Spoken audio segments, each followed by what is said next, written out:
بسم الله الرحمن الرحيم إن الحمد لله والصلاة والسلام على رسول الله وعلى آله وصحبه أجمعين ومن اتبعهم بإحسان إلى يوم الدين أما بعد.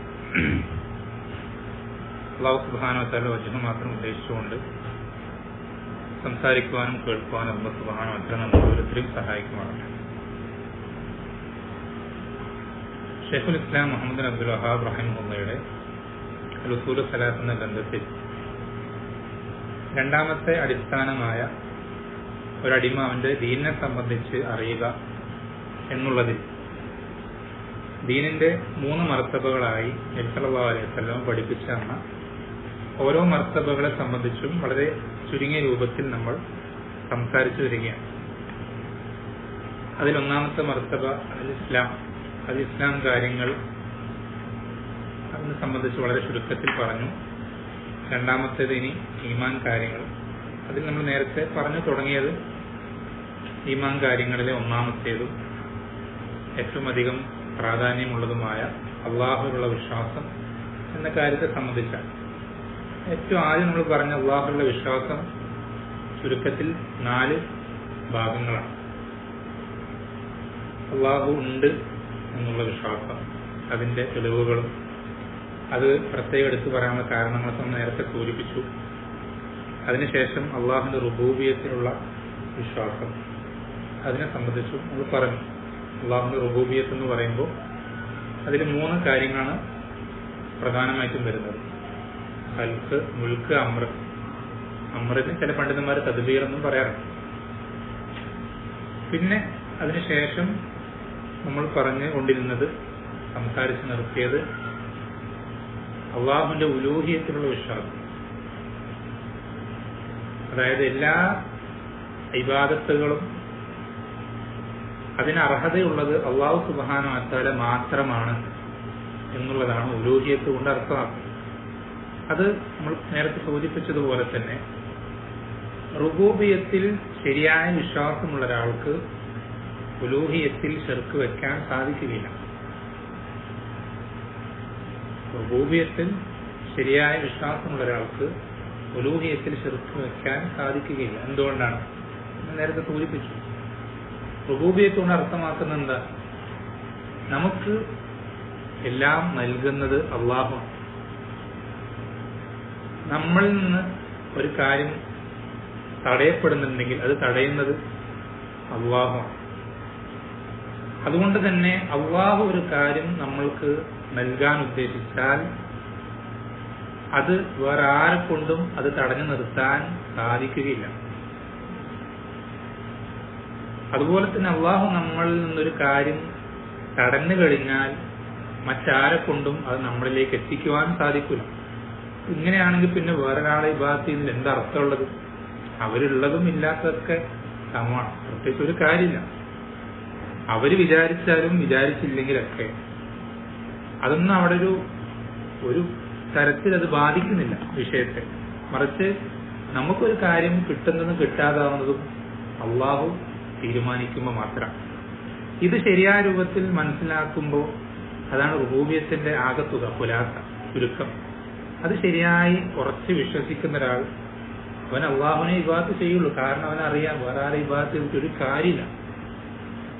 വേറെ ആരെ ഇബാദത്ത് ചെയ്തിട്ടും അത് നമ്മളിൽ നിന്ന് ഒരു ദോഷം തടയുകയോ ഒരു നന്മ നമ്മൾക്ക് കൊണ്ടുവന്ന് തരികയോ ചെയ്യുന്നില്ല എന്ന് കൃത്യമായ ബോധ്യം അവനുള്ളതുകൊണ്ട് അവൻ അള്ളാഹുവിന് മാത്രമേ എല്ലാ തരത്തിലുള്ള ഇബാദത്തും ചെയ്യുകയുള്ളൂ. അവന്റെ ഹൃദയം അള്ളാഹുമായിട്ട് മാത്രമേ ബന്ധിപ്പിക്കപ്പെടുകയുള്ളൂ. വലൈക്കും സലാം. ഇതാണ് ഉലൂഹിയത്തിന്റെ ചുരുക്കമായി നമ്മൾ നേരത്തെ സൂചിപ്പിച്ചത്. അതിൽ നമ്മൾ എന്തു പറഞ്ഞു? ഇബാദത്തിന്റെ ഇനങ്ങൾ. ഉലൂഹിയത്തിന്റെ ചുരുക്കം എല്ലാ ഇബാദത്തുകളും അള്ളാഹുവിന് മാത്രം നൽകലാണ് എന്ന് പറയുമ്പോൾ പ്രത്യേകം നമ്മൾ എടുത്തു പറയേണ്ട കാര്യമാണ് ഇബാദത്തിന്റെ ഇനങ്ങൾ. അത് നമ്മൾ പറഞ്ഞു, പ്രത്യക്ഷമായതുണ്ട്, അതല്ലാതെ പരോക്ഷമായതുണ്ട്. നമ്മുടെ ശരീരം കൊണ്ട് മാത്രം ചെയ്യുന്നത്, കൽബ് കൊണ്ട് മാത്രം വരുന്നത്, നാവ് കൊണ്ട് മാത്രം, ഇങ്ങനെ പലതരത്തിലുള്ള ഇബാദത്തുകൾ ഉണ്ട്. ഇതിനെല്ലാത്തിനെയും നമ്മൾ കണക്ട് ചെയ്യുന്ന, ഒരു കാര്യത്തെ ഇബാദത്തായി മാറ്റുന്ന ആ ഘടകം എന്താണ്?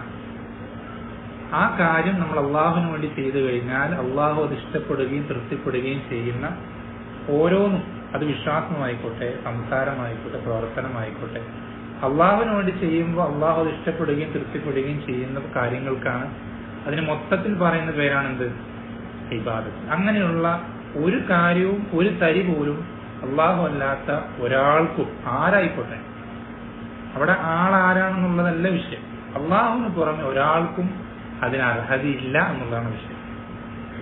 എത്ര വലിയ സൃഷ്ടിയായിക്കോട്ടെ, ഇനിയിപ്പോ ജിബ്രീൽ അലൈഹിസ്സലാം ആണെങ്കിലും, അതല്ല അതിനേക്കാൾ ശേഷം മുഹമ്മദ് സല്ലല്ലാഹു അലൈഹി വസല്ലമയാണ്, ആരാണെങ്കിൽ പോലും അതിന് ഈ ഇബാദത്തുകൾ വകവെച്ചു കൊടുക്കാൻ, അത് നമ്മൾ മറ്റുള്ളവരുടെ ജിബ്രീൽ അലൈഹിസ്സലാമിന്റെ ശ്രേഷ്ഠത കുറച്ചു കാണുന്നതുകൊണ്ടോ നബി സല്ലല്ലാഹു അലൈഹി വസല്ലം അത്രത്തോളം വില വെക്കാത്തത് കൊണ്ടോ ഒന്നുമല്ല, മറിച്ച് ഇബാദത്തുകൾ നൽകപ്പെടാനുള്ള അർഹത അത് അള്ളാഹുവിന്റെ മാത്രം അവകാശമാണ്. വേറൊരാൾക്ക് അതിലെന്തില്ല, ഒരു തരിമ്പ് പോലും അവകാശമില്ല. അതാണ് ഉലൂഹിയത്തിലെ വിശ്വാസം കൊണ്ട് ഉദ്ദേശം. അതിന് ചുരുക്കം അതാണ്, നേരത്തെ സൂചിപ്പിച്ചു. പിന്നെ നമ്മൾ പറഞ്ഞു വന്നത് ഈ ഉലൂഹിയത്തിലാണ് ഏറ്റവും അധികം ശിർക്ക് സംഭവിച്ചിട്ടുള്ളത് എന്നുള്ളത്. അതുപോലെ തന്നെ ഈ ഉലൂഹിയത്തിലെ ശിർക്കിനെ തൊട്ട് താക്കീത് ചെയ്യാനാണ് എന്ത് ചെയ്തിട്ടുള്ളത്? അല്ലാഹു സുബ്ഹാനഹു വ തആല വേദഗ്രന്ഥങ്ങൾ അവതരിപ്പിച്ചതും പ്രവാചകന്മാരെ സമൂഹങ്ങളിലേക്ക് അയച്ചതൊക്കെ ഈ ഉലൂഹിയത്തിലെ ശിർക്കിനെ തൊട്ട് സമൂഹത്തെ താക്കീത് ചെയ്യാൻ വേണ്ടിയിട്ടാണ്. അത് നമ്മൾ നേരത്തെ സൂചിപ്പിച്ചു. ഈ ഉലൂഹിയത്തിലെ ശിർക്ക് കാരണത്താലാണ് എന്ത് സംഭവിച്ചത്? മുശ്രിക്കും മുസ്ലിമും എന്ന രണ്ട് വേർതിരിവ് സമൂഹത്തിൽ ഉണ്ടാവുകയും പരസ്പരം അങ്ങോട്ടും ഇങ്ങോട്ടും യുദ്ധം ചെയ്യുകയും, ബദറും ഉഹുദും മറ്റെല്ലാ യുദ്ധങ്ങളും, അങ്ങനെ എല്ലാ തരത്തിലും മനുഷ്യർ രണ്ടായി വേർതിരിക്കപ്പെട്ടത് എന്തിന്റെ അടിസ്ഥാനത്തിലാണ്? ഉലൂഹിയത്തിലെ തൗഹീദിന്റെ അടിസ്ഥാനത്തിൽ, ഈമാന്റെ അടിസ്ഥാനത്തിൽ. അത്രയും പ്രധാനപ്പെട്ട കാര്യമാണെന്ത് ഈ വിഷയം എന്നുള്ളതൊക്കെ നേരത്തെ സൂചിപ്പിച്ചതാണ്. പിന്നെ നമ്മൾ പറഞ്ഞ കാര്യം, ഈ ഉലൂഹിയത്തിൽ ശിർക്ക് സംഭവിക്കുക എന്നുള്ളത് അത്രയും അധികം മോശപ്പെട്ട, അത് നമ്മുടെ തെളിഞ്ഞ ബുദ്ധി കൊണ്ട് ആലോചിക്കുമ്പോഴാണെങ്കിലും, അല്ലെങ്കിൽ ദീനിന്റെ ശറഈന്റെ അടിസ്ഥാനത്തിലാണ്, എല്ലാ നിലയ്ക്ക് നോക്കുകയാണെങ്കിലും ഏത് നിലയ്ക്കും ഏറ്റവും അധികം മ്ലേച്ഛമായ, ഏറ്റവും അധികം അങ്ങേയറ്റം മോശപ്പെട്ട പ്രവർത്തനമായ ഈ പ്രവർത്തനം എന്തുകൊണ്ടാണ് സമൂഹത്തിൽ അതിനുള്ള കാരണം എന്താണ്? അതായത് ഇത്രയധികം മോശപ്പെട്ട കാര്യമായിരുന്നിട്ട് കൂടെ എന്തുകൊണ്ട് ഇത് സമൂഹത്തിൽ പ്രചരിക്കുന്നു? അതിനുള്ള കാരണങ്ങളാണ് ഏറ്റവും അവസാനം പറഞ്ഞു നിർത്തിയത്. അതിലൊരു കാരണം നമ്മൾ പറഞ്ഞു തുടങ്ങിയത് എന്താണ്? സ്വാലിഹീങ്ങളുടെ വിഷയത്തിലുള്ള അതിര് കവിച്ചു. അതായത് സ്വാലിഹീങ്ങളായിട്ടുള്ള, അള്ളാഹു ഇഷ്ടപ്പെടുന്ന രൂപത്തിൽ ജീവിച്ച് മരണപ്പെട്ടു പോയിട്ടുള്ള ആളുകൾ, അത്തരം ആളുകൾക്ക് അല്ലാഹു സുബ്ഹാനഹു വ തആല അവന്റെ പല മുഅ്ജിസത്തിൽ, നബിമാരാണെങ്കിൽ അവരിൽ എന്തെങ്കിലും പ്രത്യേകമായിട്ടുള്ള കഴിവുകൾ അവരിലൂടെ പ്രകടമാക്കി, അങ്ങനെ പലതരത്തിലും ഒരു അമാനുഷികമായിട്ടുള്ള ഒരു ജീവിതം നമുക്ക് മുന്നിൽ കാഴ്ചവെച്ചവരായിരിക്കും അവരിൽ മിക്ക ആളുകളും. ആ ഒരു ജീവിതത്തിനെ കണ്ട് അത് ഇൻസ്പയറായി അതുപോലെ ജീവിക്കാൻ പരിശ്രമിക്കുന്നതിന് പകരം ചില ആളുകൾ അതിനെന്തായി, അതിൽ പരിധി വിട്ട് അവരെ തന്നെ ഇലാഹാക്കി മാറ്റുന്നൊരവസ്ഥ, അല്ലെങ്കിൽ അവർക്കും ഇബാദത്ത് നൽകപ്പെടാൻ അർഹതയുണ്ട് എന്ന് കരുതുന്നൊരവസ്ഥയിലേക്ക് എത്തുന്നതാണ് ഒന്നാമത്തെ കാര്യം. ഒന്നാമത്തെ കാരണം അതാണ്, ആളുകൾ ശിർക്കിലേക്ക് എത്തുന്നതിന്റെ ഒന്നാമത്തെ. അതിന് ഉദാഹരണങ്ങളൊക്കെ നമ്മൾ എന്ത് ചെയ്തു, കഴിഞ്ഞ തരത്തിൽ വിശദീകരിച്ചതാണ്. രണ്ടാമത്തെ കാരണം ഖബറുകളെ കൊണ്ട് ഫിത്നയിലാവുന്നതാണ്. രണ്ടാമത്തെ കാരണം ഖബറുകളെ കൊണ്ട് ഫിത്നയിലാവുന്നതാണ്. ഖബറുകളെ കൊണ്ട് ഫിത്നയിലാവുക എന്ന് പറയുമ്പോൾ അതിനൊരുപാട് രീതികളുണ്ട്. അതായത് ഉദാഹരണത്തിന് ചില ഖബറിടങ്ങളിൽ അടുക്കൽ, ആ ഖബറിന്റെ അടുക്കൽ ഒരു പ്രത്യേക ഇബാദത്തുകൾ നിർവഹിക്കപ്പെടുക. നമ്മുടെ നാട്ടില് നേർച്ച മറ്റു കാര്യങ്ങളൊക്കെ നടക്കുന്നത് പോലെ അതൊക്കെ നടക്കപ്പെടുന്നത് മിക്കതും എന്തിനടുക്കൽ വെച്ചാണ്? ഓരോ ഖബറിടങ്ങളിൽ വെച്ചാണ്, ഖബറിന്റെ അടുക്കൽ വെച്ചാണ്. അതുപോലെ തന്നെ ആ ഖബറിടങ്ങൾ എന്ത് ചെയ്യാൻ, ദീൻ പഠിപ്പിച്ചു തന്ന പരിധിക്കപ്പുറത്തേക്ക് അതിനെ കെട്ടി ഉയർത്തുക. അതുപോലെ തന്നെ അതിലേക്കുള്ള യാത്രകൾ, അല്ലെ, നമ്മുടെ നാട്ടിൽ ഒരുപാട് സിയാറത്ത് ടൂറുകളുണ്ട്. അതില് ഇങ്ങനെ പല സ്ഥലങ്ങളിലേക്കും പോകുന്നത് മിക്ക സ്ഥലങ്ങളും മഖാമുകളാണ്, മക്ബറകളാണ്, അവിടേക്കുള്ള യാത്രകൾ. ഇതൊക്കെ എന്തിലേക്ക് നയിച്ചിട്ടുള്ളതാണ്? ചരിത്രത്തിൽ അന്നും ഇന്നും ശിർക്കിലേക്ക് നയിക്കുന്ന കാര്യങ്ങൾ. ഇങ്ങനെയൊക്കെയാണ് എന്ത് ചെയ്യുക, ഖബറുകളെ കൊണ്ട് ഫിത്നയിലാവുക, ഇങ്ങനെയുള്ള ചില കാര്യങ്ങൾ കൊണ്ടാണ്.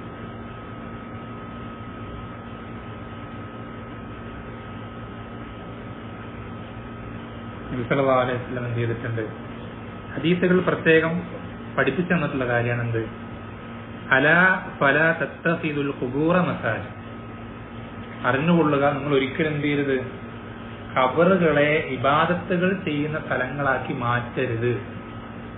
ഖബറുകളെ ഇബാദത്തുകൾ ചെയ്യുന്ന സ്ഥലങ്ങളാക്കി മാറ്റരുത് നബി സല്ലല്ലാഹു അലൈഹി വസല്ലം പഠിപ്പിച്ചു തന്നിട്ടുണ്ട്.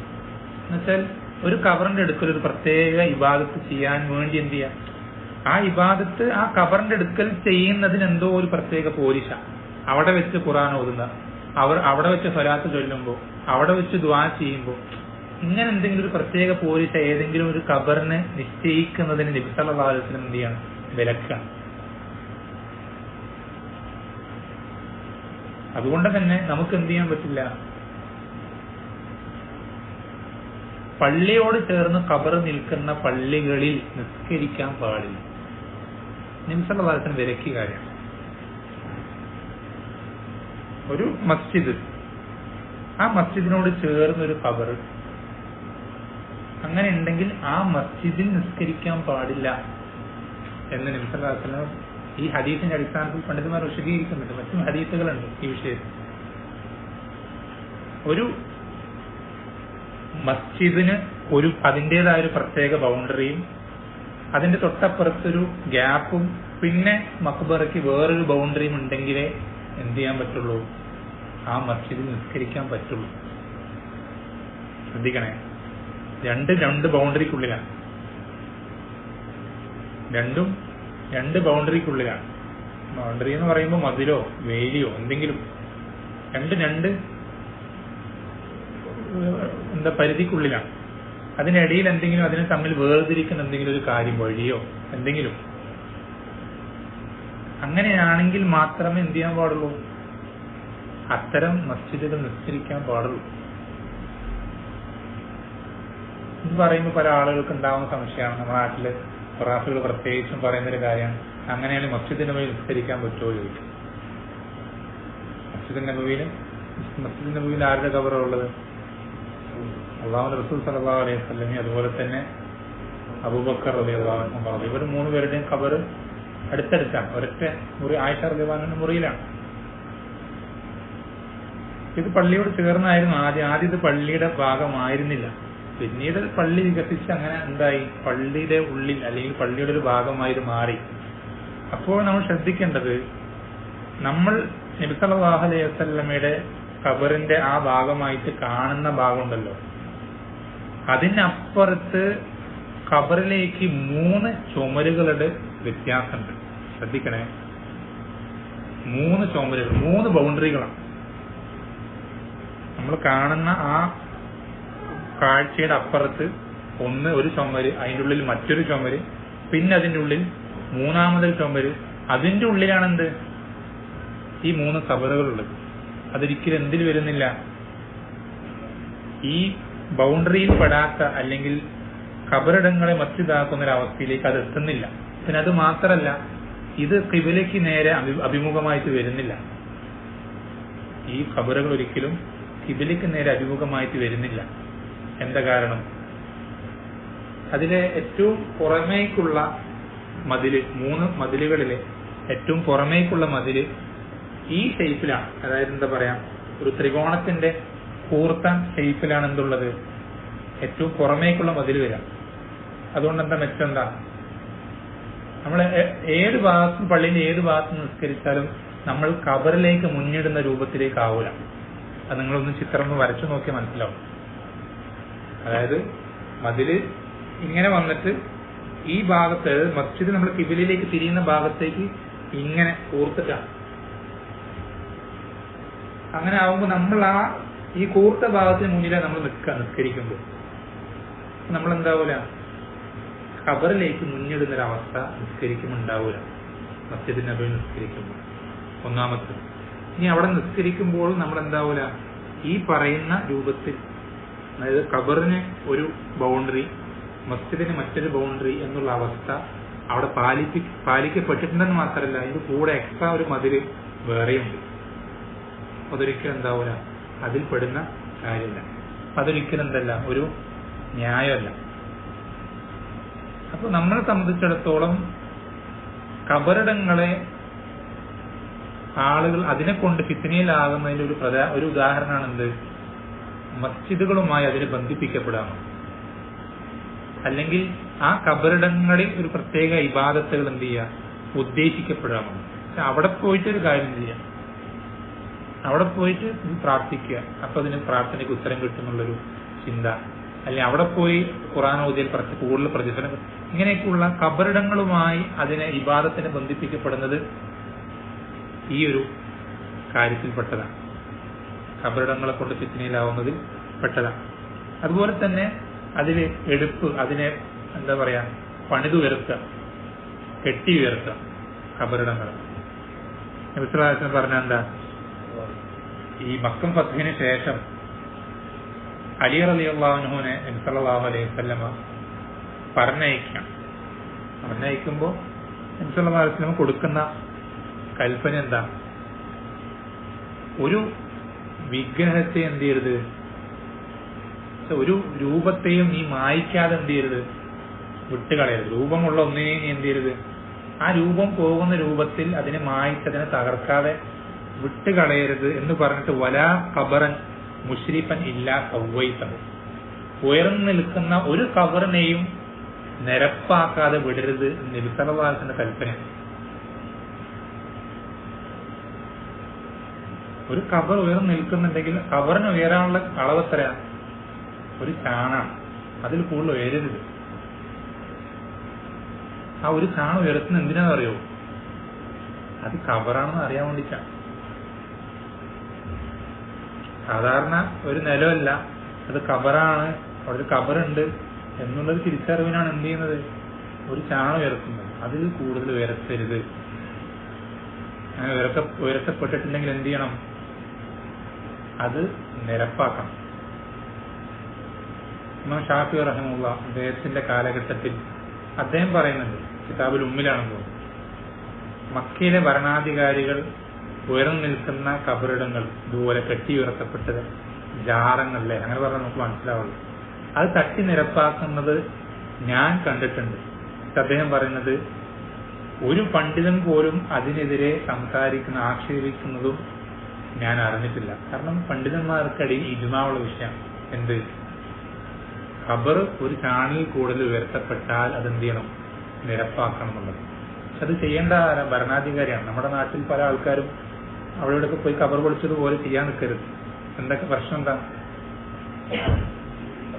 മുമ്പുള്ളതിനേക്കാൾ പണ്ട് ആ ഖബർ പൊളിക്കുന്നതിന് മുമ്പ് ആകെ വല്ലപ്പോഴും ഒരുത്തം തിരിഞ്ഞു നോക്കിയാലായി എന്നുള്ള അവസ്ഥയിലേക്ക് പൊളിക്കപ്പെട്ടതിനെ പിന്നെ പോലിശ കൂടും, ദറജ കൂടും. മുമ്പ് 10 ആളെ പോയിരുന്നെങ്കിൽ പിന്നെ പുതിയ നല്ല എടുപ്പിൽ പുതിയൊരു ജാറം 100 ആൾക്കാരാവും ഡെയിലി. അതിന്റെ ആവശ്യമില്ല.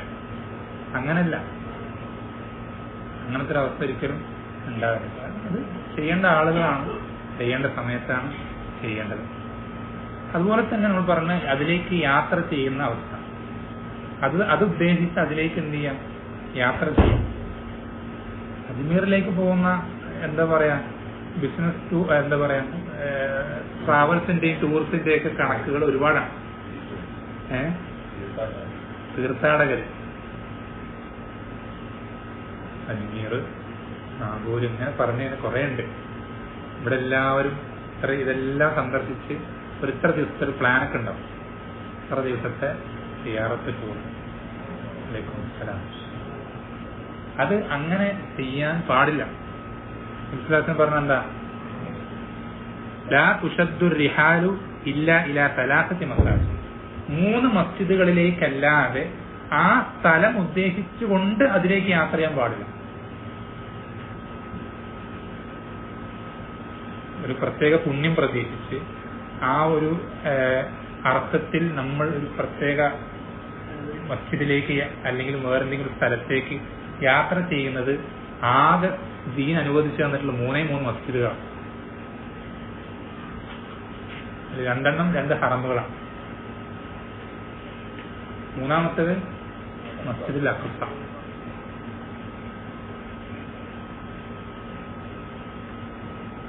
പിന്നെ മറ്റൊരു കാരണം, ശിർക്ക് സംഭവിക്കാനുള്ള മറ്റൊരു പ്രധാനപ്പെട്ട കാരണം എന്താണെന്ന് വെച്ചാൽ മുശ്രിക്കുകളെ അനുകരിക്കുക വലിയ അപകടമാണ്. മുശ്രിക്കുകളെ അനുകരിക്കുക. നിങ്ങളൊന്ന് ജസ്റ്റ് ഒന്ന് ഒരു ഇന്ന് കാലത്ത് നടക്കുന്ന ഒരു നേർച്ച, ഏതെങ്കിലും ഒരു ഔലിയാന്റെ നേർച്ച, ആ നേർച്ച എന്നുള്ള ആ കൊടിന്റെ ആ ഭാഗം മറച്ചു വെച്ചിട്ട് ഒരു ഫോട്ടോ എടുത്തിട്ട് മറ്റേതെങ്കിലും ഒരു മുശ്രിക്കിന്റെ ഒരു ആഘോഷം, അമ്പലത്തിലേതെങ്കിലും പൂരോ, ഇതിന്റെ ആ പേരും മറച്ചു വെച്ചിട്ട് ഒരു ഫോട്ടോ എടുത്തു കഴിഞ്ഞാൽ നിങ്ങൾക്കത് രണ്ടും തമ്മിൽ വേർതിരിക്കാൻ കഴിയൂല. വിശ്വാസം പറഞ്ഞതുപോലെ തത്തബിഅന്ന സുനന മൻ കാന ഖബലകും ശിബ്റൻ ശിബ്റൻ. നിങ്ങൾ നിങ്ങളുടെ മുമ്പുള്ളവരെ അവരുടെ ആചാരങ്ങളും എല്ലാ കാര്യങ്ങളും പിൻപറ്റുക തന്നെ ചെയ്യും. എത്രത്തോളം? ചാണിന് ചാണായും മുഴത്തിന് മുഴ. ചില ഹദീസുകൾ കാണാം, ഹദ്വൽ ഖുദ്ദത്തി ബിൽ ഖുദ്ദ. ഖുദ്ദ എന്ന് പറഞ്ഞാൽ ഈ അമ്പ് അതിന്റെ അറ്റത്ത് എന്തുണ്ടാവും? കുറച്ച് ചിറകുകളുണ്ടാവും. ഈ ചിറകുകളുടെ പ്രത്യേകത ഏറ്റവും അവസാനത്തെ ഫ്രണ്ടിൽ കൂർത്ത ഭാഗം, ബാക്ക് സൈഡില് കുറച്ച് ചിറകുകളുണ്ടാവും. ആ ചിറകുകളുടെ പ്രത്യേകത അത് എല്ലാ ചിറകുകളും ഒരേ അളവിലായാലേ അത് ഉദ്ദേശിച്ച ലക്ഷ്യത്തിലേക്ക് പോകും. ഏതെങ്കിലും ഒരു ചിറക് നഷ്ടപ്പെട്ടാൽ അത് കറക്റ്റ് സ്ഥലത്തേക്ക് പോകുക. നമുക്ക് എത്ര പൊന്നുണ്ടെങ്കിലും അത് കൃത്യമായ സ്ഥലത്തെത്തി ലക്ഷ്യത്തെത്തൂല. ഇത് ഒരേപോലെ ആയിരിക്കും. അത്രത്തോളം ചില ഹദീസുകൾ കാണാം, ഹസ്വൻ നഅലി ബിൻ നഅൽ, ഒരു ചെരുപ്പ് മറ്റൊരു ചെരുപ്പ്. നമ്മുടെ ഒരു ചെരുപ്പ് രണ്ട് ചെരുപ്പുകൾ ഒരേ അളവാണ് അല്ലെ? 9 സൈസും 10 സൈസും അങ്ങനെ ഉണ്ടാവും. ഒരേപോലെ, ഒരേ നിറവും എല്ലാം ഒരേപോലെ. അതുപോലെ പിന്തുടരുക തന്നെ ചെയ്യും. വിശ്വാസം പഠിപ്പിച്ചില്ല. എത്രത്തോളം പറഞ്ഞിട്ടെന്നറിയോ? ഇതൊന്നും ഒന്നുമല്ല. വിശ്വാസം അവസാനം പറയുന്നത് വെച്ചാല് അവരിൽ ഒരാൾ തന്റെ ഉമ്മയെ പരസ്യമായി വിഭജിക്കുന്നുണ്ടെങ്കിൽ നിങ്ങളിലും ചിലതങ്ങനെ ചെയ്യും. അതിനെയാണ് നമ്മുടെ നാട്ടിൽ എന്ത് പറയാ, ട്രെൻഡ് എന്ന് പറയാം. ഇന്നിപ്പോ അതല്ല ചെയ്യുന്നത്. ഏതെങ്കിലും ഒരു കാഫർ എന്തെങ്കിലും ഒരു കാര്യം ചെയ്താൽ പിന്നെ ആദ്യം അതിൽ ഫോളോ ചെയ്യുന്നത്, അതിന് ഫ്രണ്ടിൽ പിന്തുടരുന്ന ആരാ? മുസ്ലിമീങ്ങളാണ്.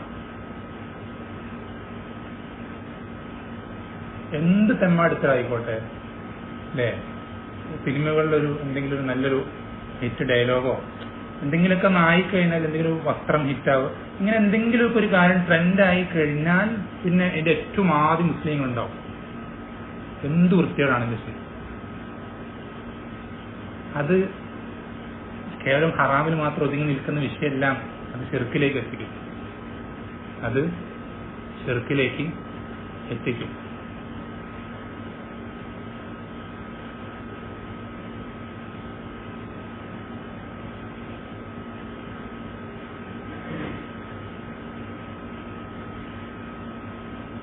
നമുക്കറിയില്ല ഹദീസ്, ദാത്തു അൻവാത്തിന്റെ ഹദീസ്. അവിടെ എന്താ സംഭവിക്കുന്ന ഹദീസില്? മുശ്രിക്കീങ്ങൾ യുദ്ധം തുടങ്ങുന്നതിന് മുമ്പ് അവരുടെ വാളുകൾ എന്ത് ചെയ്യണം? ഒരു പ്രത്യേക മരത്തിൽ അതിന്റെ ബറക്കത്ത് പ്രതീക്ഷിച്ചുകൊണ്ട് കെട്ടിത്തൂക്കുകയാണ്. ഇത് കണ്ടപ്പോ ദീനിൽ പുതുതായി പ്രവേശിച്ച സ്വഹാബത്തിനും ആഗ്രഹമായി അതുപോലൊരു മരം ഉണ്ടായിരുന്നെങ്കിൽ ഞങ്ങൾക്ക് കെട്ടിത്തൂക്കുകയും അങ്ങനെ ആയുധങ്ങളുടെ പ്രഹരശേഷി കൂട്ടി യുദ്ധത്തിൽ വിജയിക്കാൻ സാധിക്കും. അങ്ങനെ വിചാരിച്ചിട്ട് അവർ നബി സല്ലല്ലാഹു അലൈഹി വസല്ലം തന്നെ ചോദിച്ചു, ഞങ്ങൾക്ക് അതുപോലെ കുറച്ച് മരങ്ങൾ നിശ്ചയിച്ചു തരണം. അവിടെ എന്താ സംഭവിക്കുന്നത്? മുശ്രിക്കീങ്ങളോട് സാമ്യത, തശാബുഹ് ഉണ്ടാവുക. അതുകൊണ്ടാണ് നബി സല്ലല്ലാഹു അലൈഹി വസല്ലമ എന്തൊക്കെ കാര്യങ്ങളിൽ മുശ്രിക്കീങ്ങൾക്ക് എതിരാവാൻ സാധിക്കുമോ അതിലൊക്കെ എതിരായിട്ടുണ്ട്. ഒരുപാട് കാര്യങ്ങൾ. എത്രത്തോളം എന്ന് പറഞ്ഞാൽ മദീനയിലെ ജൂതന്മാര് പറഞ്ഞുപോയി, ഞങ്ങൾ എന്തൊരു കാര്യം ചെയ്താലും മുഹമ്മദ് അതിൽ ഞങ്ങൾക്ക് എതിരാവാണല്ലോ എന്ന് പറയുന്നൊരവസ്ഥ ഉണ്ടായി. എന്തൊക്കെ കാര്യം എന്തിലൊക്കെ എതിരാവാൻ സാധിക്കും അതിലൊക്കെ എതിരായിട്ടുണ്ട്. മീശ വെട്ടിച്ചുരുക്കാനും താടി വെറുതെ വിടാനും പറഞ്ഞ എന്തിനാണ്? മജൂസികൾക്ക് എതിരാൻ വേണ്ടിയിട്ടാണ്.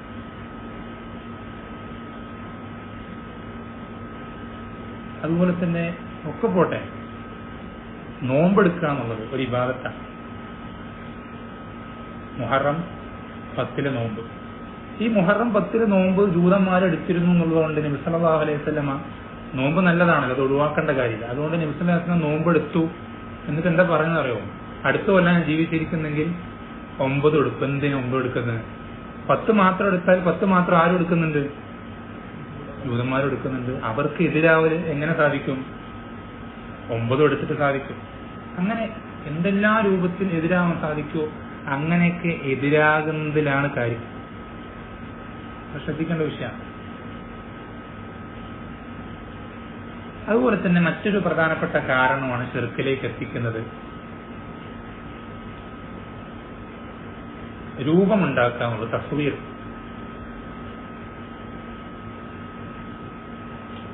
രൂപമുണ്ടാക്കാം.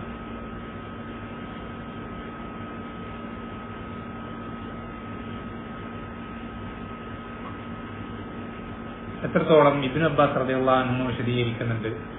ദുനിയാവിൽ ആദ്യമായിട്ട് ശിർക്ക് ഉണ്ടാവുന്നത് എന്തിനെ കൊണ്ടാ? തസ്വീറിനെ കൊണ്ട്. ശ്രദ്ധിക്കണം, പറഞ്ഞ ഓരോരോ വിഷയമാണ്. ദുനിയാവിൽ തന്നെ ആദ്യ ചരിത്രത്തിൽ, മനുഷ്യ ചരിത്രത്തിൽ തന്നെ ആദ്യമായിട്ട് ശിർക്ക് സംഭവിക്കുന്നത് തസ്വീറിനെ കൊണ്ടാണ്. എങ്ങനെയാണ്? നൂഹ് അലൈഹിസ്സലാമയുടെ കാലഘട്ടത്തിൽ, അല്ലെങ്കിൽ നൂഹ് അലൈഹിസ്സലാമയെ അള്ളാഹു അയച്ച സമൂഹത്തിൽ ആരാധിക്കപ്പെട്ടിരുന്ന ആരാധ്യന്മാർ എത്ര പേരായിരുന്നു? 5 പേര്. വദ്, സുവാ, യഹൂസ്, യഊഖ്, നസ്ർ. ഈ 5 പേരും സാലിഹീങ്ങളായിരുന്നു അവരുടെ മുമ്പുള്ള കാലഘട്ടത്തിൽ. ഇപ്പൊ 2 തലമുറ അല്ലെങ്കിൽ 3 തലമുറ മുൻപ് ജീവിച്ച് നല്ല രൂപത്തിൽ അള്ളാഹുവിനെ ഇബാദത്ത് ചെയ്ത് ജീവിച്ച് മരണപ്പെട്ട സാലിഹീങ്ങളായ ആളുകളായിരുന്നു. അപ്പോ ഈ ആളുകൾ മരണപ്പെട്ടപ്പോ ശൈത്താൻ ഈ ആളുകൾക്ക് വസ്വാസം ഉണ്ടാക്കി. എന്താണ്? നല്ലൊരു കാര്യമായി തോന്നിപ്പിച്ചത് ഇവരുടെ രൂപങ്ങൾ എന്ത് ചെയ്യാ, നിങ്ങൾ ഉണ്ടാക്കി വെക്കുക. എന്തിനാ? അവർ ഇബാദത്ത് ആരും അങ്ങനൊന്നും പറയില്ല. എന്തിനാണെന്ന് പറഞ്ഞത്? ഇവരെ കാണുമ്പോൾ നിങ്ങൾക്ക് എന്ത് ചെയ്യാൻ സാധിക്കും? ഇബാദത്തിൽ അവർ ചെയ്ത ആ എന്താ പറയാ, ആ ഒരു ഉന്മേഷമൊക്കെ നിങ്ങൾക്ക് ഓർമ്മ വരികയും നിങ്ങൾക്ക് അതുപോലെ ഇബാദത്തിൽ മുന്നേറാൻ സാധിക്കും എന്ന് പറഞ്ഞിട്ടാണ്. അപ്പൊ അവരെന്ത് ചെയ്തു? അങ്ങനെ അവരെ രൂപമുണ്ടാക്കി. പിന്നെ ഈ കൗമ് മരിച്ചു, ഈ തലമുറ മരിച്ചു. അടുത്ത തലമുറ വന്നപ്പോ ശൈത്താൻ അടുത്ത വസ്വാസം എന്താണ്? നിങ്ങളുടെ പിതാക്കന്മാര് ഈ 5 വിഗ്രഹങ്ങൾ ഉണ്ടാക്കിയത് അത് വെറുതെ ഒന്നല്ല, മറിച്ച് നിങ്ങൾക്ക് ഇവരിലൂടെ പലതും ലഭിക്കാൻ സാധിക്കും എന്ന് പറഞ്ഞ് ആ കൗമിനാണെങ്കിൽ ഇൽമില്ലാത്ത കൗമ് അവരെന്ത് ചെയ്തു? ഇബാദത്ത് ചെയ്യാൻ ആരംഭിച്ചു. അവിടെ നിന്നാണ് ആദ്യമായിട്ട് എന്ത് ചെയ്യുന്നത്? മനുഷ്യ ചരിത്രത്തിൽ ശിർക്ക് സംഭവിക്കും. അപ്പോഴാണ് ആദ്യത്തെ റസൂലായ നൂഹ് അലൈഹിസ്സലാം അല്ലാഹു അയക്കുന്നത്.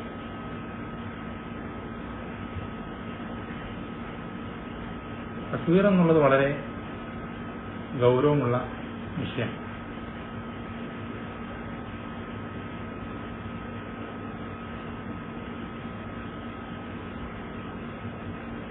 ആലോചിച്ച് നോക്കിയാൽ നബി സല്ലല്ലാഹു അലൈഹി വസല്ലമയുടെ ഒരു ഫോട്ടോയോ ഒരു രേഖാചിത്രമോ എന്തെങ്കിലും ഒന്ന് ഇന്നത്തെ കാലത്ത് ഈ ആളുകൾക്ക് ലഭിച്ചിരുന്നെങ്കിൽ എന്തായിരിക്കും അവസ്ഥ?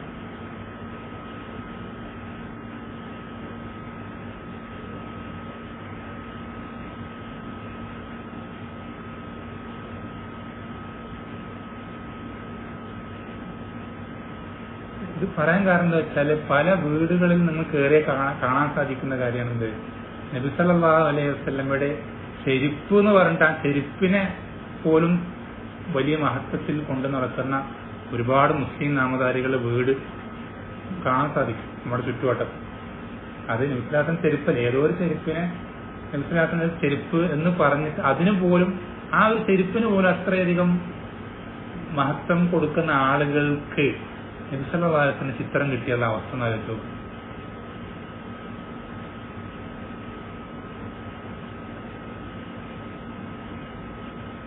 അത് വളരെ ഗൗരവമുള്ള ഒരു വിഷയമാണ്. തസ്വീർ എന്നുള്ളത് വളരെ ഗൗരവമുള്ള വിഷയമാണ്.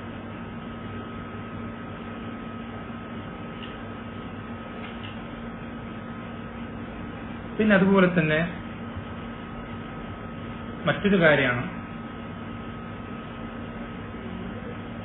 സംസാരങ്ങളിൽ എന്ത് ചെയ്യാൻ ശിർക്ക് കലരുക എന്നുള്ളത്. ശിർക്ക് കലർന്ന പദങ്ങൾ ഉപയോഗിക്കാമെന്ന്, ശിർക്ക് കലർന്ന പദങ്ങൾ ഉപയോഗിക്കുക എന്നുള്ളത്. എന്നുവെച്ചാൽ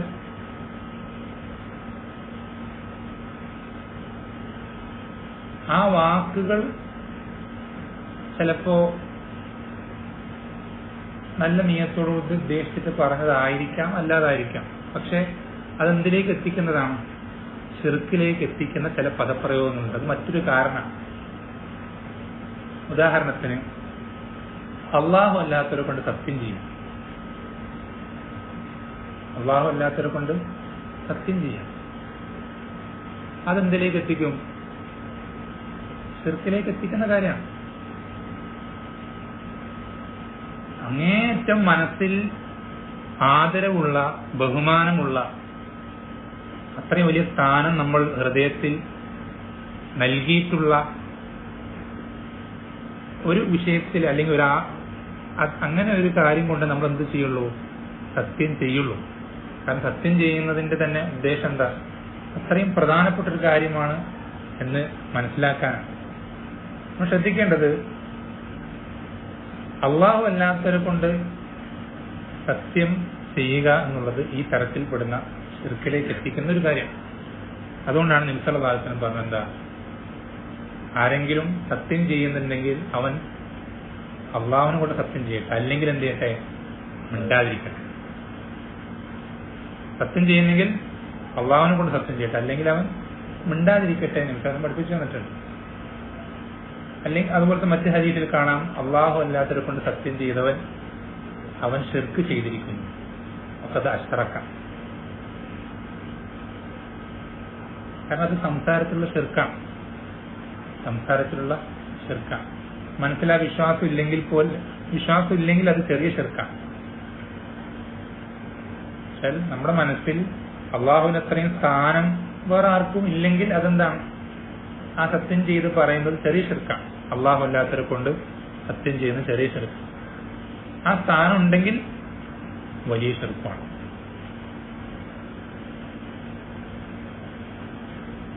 നിങ്ങളൊന്ന് ആലോചിച്ച് നോക്കിയേ, നമ്മുടെ നാട്ടിൽ നടക്കുന്നൊരു കാര്യമാണിത്. മുസ്ലിം നാമധാരികളായ ചില ആളുകൾക്ക്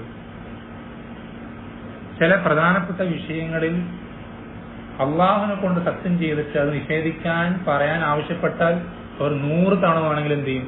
സത്യം ചെയ്യും. എത്ര തവണ വേണമെങ്കിലും അള്ളാഹു ഇടും. അതേസമയം അവരുടെ മനസ്സിൽ അവർ കൊണ്ടു നടക്കുന്ന ഏതെങ്കിലും ഒരു ഹോജയോ അല്ലെങ്കിൽ ഏതെങ്കിലും തങ്ങളുപ്പാപ്പയോ ഏതെങ്കിലും ഒരു കാര്യത്തെ കൊണ്ട് സത്യം ചെയ്യാമെന്ന് പറഞ്ഞു നോക്കേ, അവർ പറയുന്ന സത്യമാണെങ്കിൽ പോലും അവർക്ക് ആ പേര് കൊണ്ട് സത്യം ചെയ്യാൻ കഴിയൂല.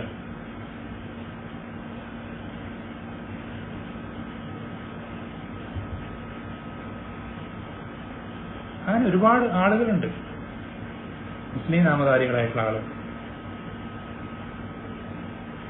ഈ സത്യം ചെയ്ത് ശിർക്കിലേക്ക് എത്തിക്കുന്നൊരു കാരണമാണെന്നുള്ളതിന്റെ വ്യക്തമായ ഉദാഹരണമാണ്. നമ്മുടെ മനസ്സിൽ ഏറ്റവും അധികം ആദരവും ബഹുമാനമുള്ള ഒരു ശക്തിയെ കൊണ്ട് അല്ലെങ്കിൽ വ്യക്തിയെ കൊണ്ടാണ് നമ്മൾ എന്ത് സത്യം ചെയ്യുക.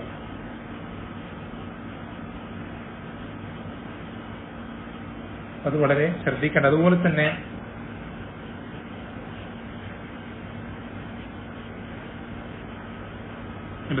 ഹദീസിൽ പറയുന്ന മറ്റൊരു ഉദാഹരണമാണ് നമ്മുടെ പദങ്ങളിൽ ശിർക്ക് വരുന്നത്.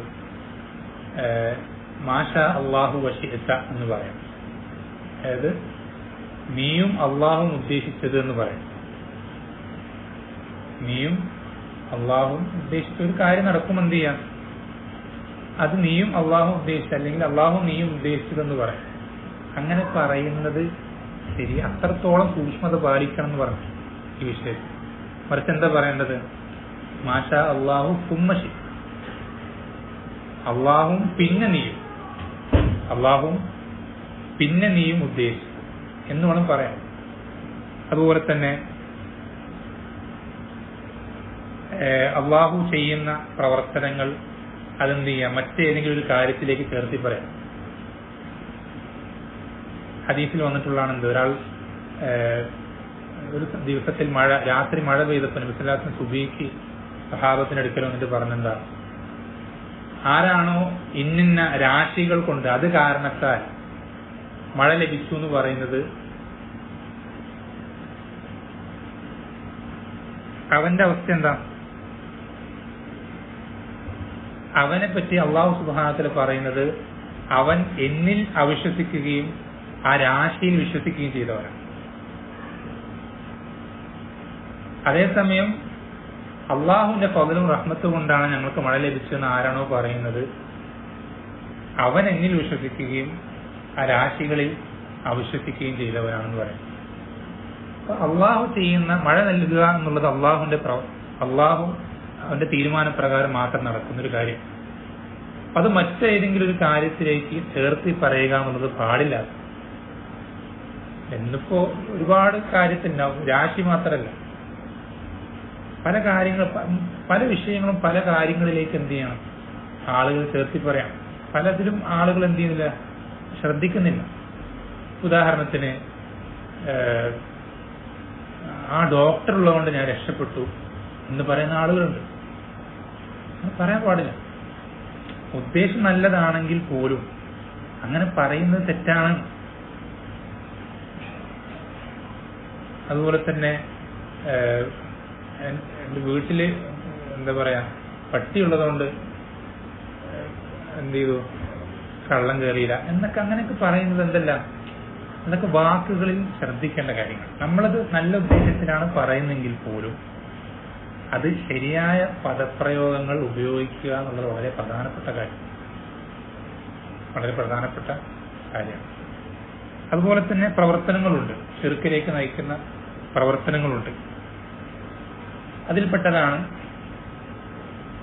എന്തെങ്കിലും ഒരു നന്മ ലഭിക്കാനോ തിന്മ തടയാനോ വേണ്ടി ചരടുകൾ എന്ത് ചെയ്യാൻ, ധരിക്കാമെന്ന്.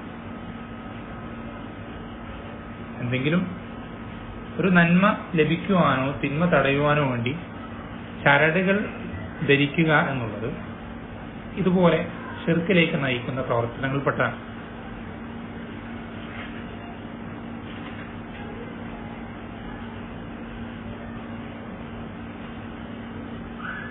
നബി സല്ലല്ലാഹു അലൈഹി വസല്ലം അടുക്കൽ ഒരാള് ഒരു ചെമ്പ് കൊണ്ടുള്ളൊരു വളയം ധരിച്ചിട്ട് എന്ത് ചെയ്യണം, ഒരിക്കലും വരിക. നബി സല്ലല്ലാഹു അലൈഹി വസല്ലം ചോദിച്ചത് എന്താ, അദ്ദേഹം പറഞ്ഞു ഒരു പ്രത്യേക രോഗം, അത് മാറിക്കിട്ടാൻ വേണ്ടിയിട്ടാണ് എന്ത് ചെയ്യുന്നത്, ഈ വളയം ധരിച്ചിട്ടുള്ളതെന്ന് പറഞ്ഞപ്പോൾ നബി സല്ലല്ലാഹു അലൈഹി വസല്ലം പറഞ്ഞത് നീ അത് അഴിക്കി കൽപ്പിക്കാം. ഫൈന്നഹാ ലാ തസീദുക ഇല്ലാ വഹനൻ, അത് നിനക്ക് എന്ത് ചെയ്യില്ല, ഈ രോഗം വർദ്ധിപ്പിച്ചതല്ലാണ്ട് വേറൊന്നും ചെയ്യില്ല. ഫഇന്നക ലൗ മിത്ത വഹിയ അലൈക മാ അഫ്ലഹ്ത അബദൻ, നീ ഇതുള്ള അവസ്ഥയിലാണ് നീ മരിക്കുന്നെങ്കിൽ നീ ഒരു കാലത്തും വിജയിക്കില്ല. നബി സല്ലല്ലാഹു അലൈഹി വസല്ലം എന്ത് ചെയ്യണം, ആ വ്യക്തിയോട് പറയാം. വളരെ ഗൗരവമുള്ള വിഷയമാണ്, ഗൗരവമുള്ള വിഷയമാണ്. നമ്മൾ ശ്രദ്ധിക്കേണ്ടത്, ചില ആളുകൾ ഇങ്ങനെയുള്ള കാര്യങ്ങൾ, വളയോ അല്ലെങ്കിൽ ചരടോ ഇതൊക്കെ ധരിക്കുന്നത്, ഇത് മൂലം അള്ളാഹു എനിക്ക് എന്ത് ചെയ്യും, അത് തടയുന്നുള്ള അർത്ഥത്തിൽ ധരിക്കുന്ന ആളുകൾ അതുണ്ട്, വളരെ കുറവാണ്. അതിന്റെ വിധി എന്താ, ശിർക്കുൻ അക്ബറാണ്. ശ്രദ്ധിക്കണേ, അല്ല ശിർക്കുൻ അസ്ഗറാണ്. അപ്പൊ ശിർക്കുൻ അസ്ഗറാണ് എന്ന് വെച്ചാൽ ഇത് ധരിക്കുന്നതിലൂടെ അള്ളാഹു എനിക്ക് എന്ത് ചെയ്യും, ഇത് രോഗം തടയും, അല്ലെങ്കിൽ അള്ളാഹു എനിക്ക് ഇന്ന നന്മ നൽകും, അങ്ങനെ കരുതുകയാണെങ്കിൽ അതിന്റെ വിധി ശിർക്കുൻ അസ്ഗർ. ചെറിയ ശിർക്ക്. അതേസമയം പല ആളുകളും ധരിക്കുന്നത് ഇത് തന്നെ എന്ത് ചെയ്യും, എനിക്ക് നന്മയെ കൊണ്ടുതരികയും തിന്മയെ അകറ്റുകയും ചെയ്യും, ഇത് ഈ കാര്യം തന്നെ, ഈ ചരടോ വളയമോ, അങ്ങനെ വിശ്വസിച്ചാൽ അത് വലിയ ശിർക്ക്.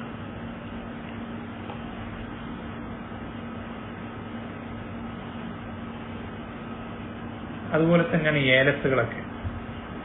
ആണ് നബി മൻ അല്ലക തമീമത്തൻ ഫഖദ് അശ്റക. ആരാണോ ഏലസ് കെട്ടിയത് അവൻ എന്ത് ചെയ്തു, ശിർക്ക് ചെയ്തിരിക്കുന്നു നബി പറഞ്ഞതുകൊണ്ടാണ്.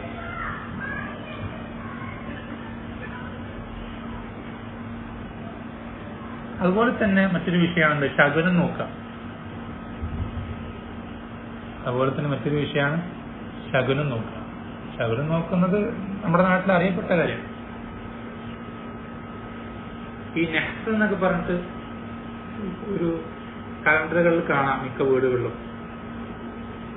റജബ് മാസം നെഹ്സാണ്. അതുപോലെ തന്നെ ഏതാണ് മുഹറം. കുറെ മാസങ്ങൾ എന്തുണ്ട്, നെഹ്സായിട്ടുണ്ട്. അത് എന്താണെന്നറിയോ, അത് ഇതേ ശകുനം നോക്കലാണ്. വിശ്വാസം പറഞ്ഞത് അത്തീറത്ത് ശിർക്കും അത്തീറത്ത് ശിർക്ക് അത്തീറത്ത് ശിർക്ക് 3 തവണ. ഈ ശകുനം നോക്കൽ ശിർക്കാണ്, ശിർക്കാണ്, ശിർക്കാണ്.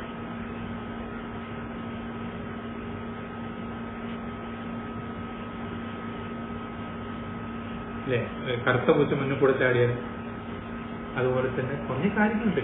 ഒറ്റ മൈനെ കണ്ടാല്, അതുപോലെ എന്താണ് വാഴയുടെ കണ്ടൊടിഞ്ഞാൽ, കുറേ കാര്യങ്ങളുണ്ട്.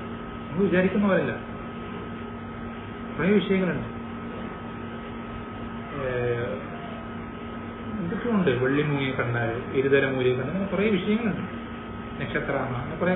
ഇതൊക്കെ എന്തിനു പറഞ്ഞറിയോ, ശകുനം നോക്കുന്നത് ഒക്കെ ശിർക്കാണ്. ഇതൊക്കെ ഉണ്ടെങ്കിൽ അങ്ങനെ സൗഭാഗ്യം വന്ന് കുമിഞ്ഞുകൂടി സമ്പത്തൊക്കെ ഇങ്ങനെ വർദ്ധിച്ച് മുഴുവൻ വിജയങ്ങളോട് വിജയങ്ങളായി. അങ്ങനെയുള്ള തെറ്റിദ്ധാരണകളിലാണ് എന്ത് സംഭവിക്കുന്നത് അറിയോ, ഈ ഇങ്ങനെയുള്ള ആർക്കും വേണ്ടാത്ത ഓരോ കാര്യങ്ങൾക്ക് ലക്ഷങ്ങളും കോടികളും കിട്ടുന്നത് എന്തുകൊണ്ടാണ്? ഇങ്ങനെയുള്ള തെറ്റായ അന്ധവിശ്വാസങ്ങളുള്ളതുകൊണ്ടാണ്. ശിർക്കിന്റെ വിശ്വാസങ്ങൾ അതിൽ വരുന്നതുകൊണ്ടാണ്.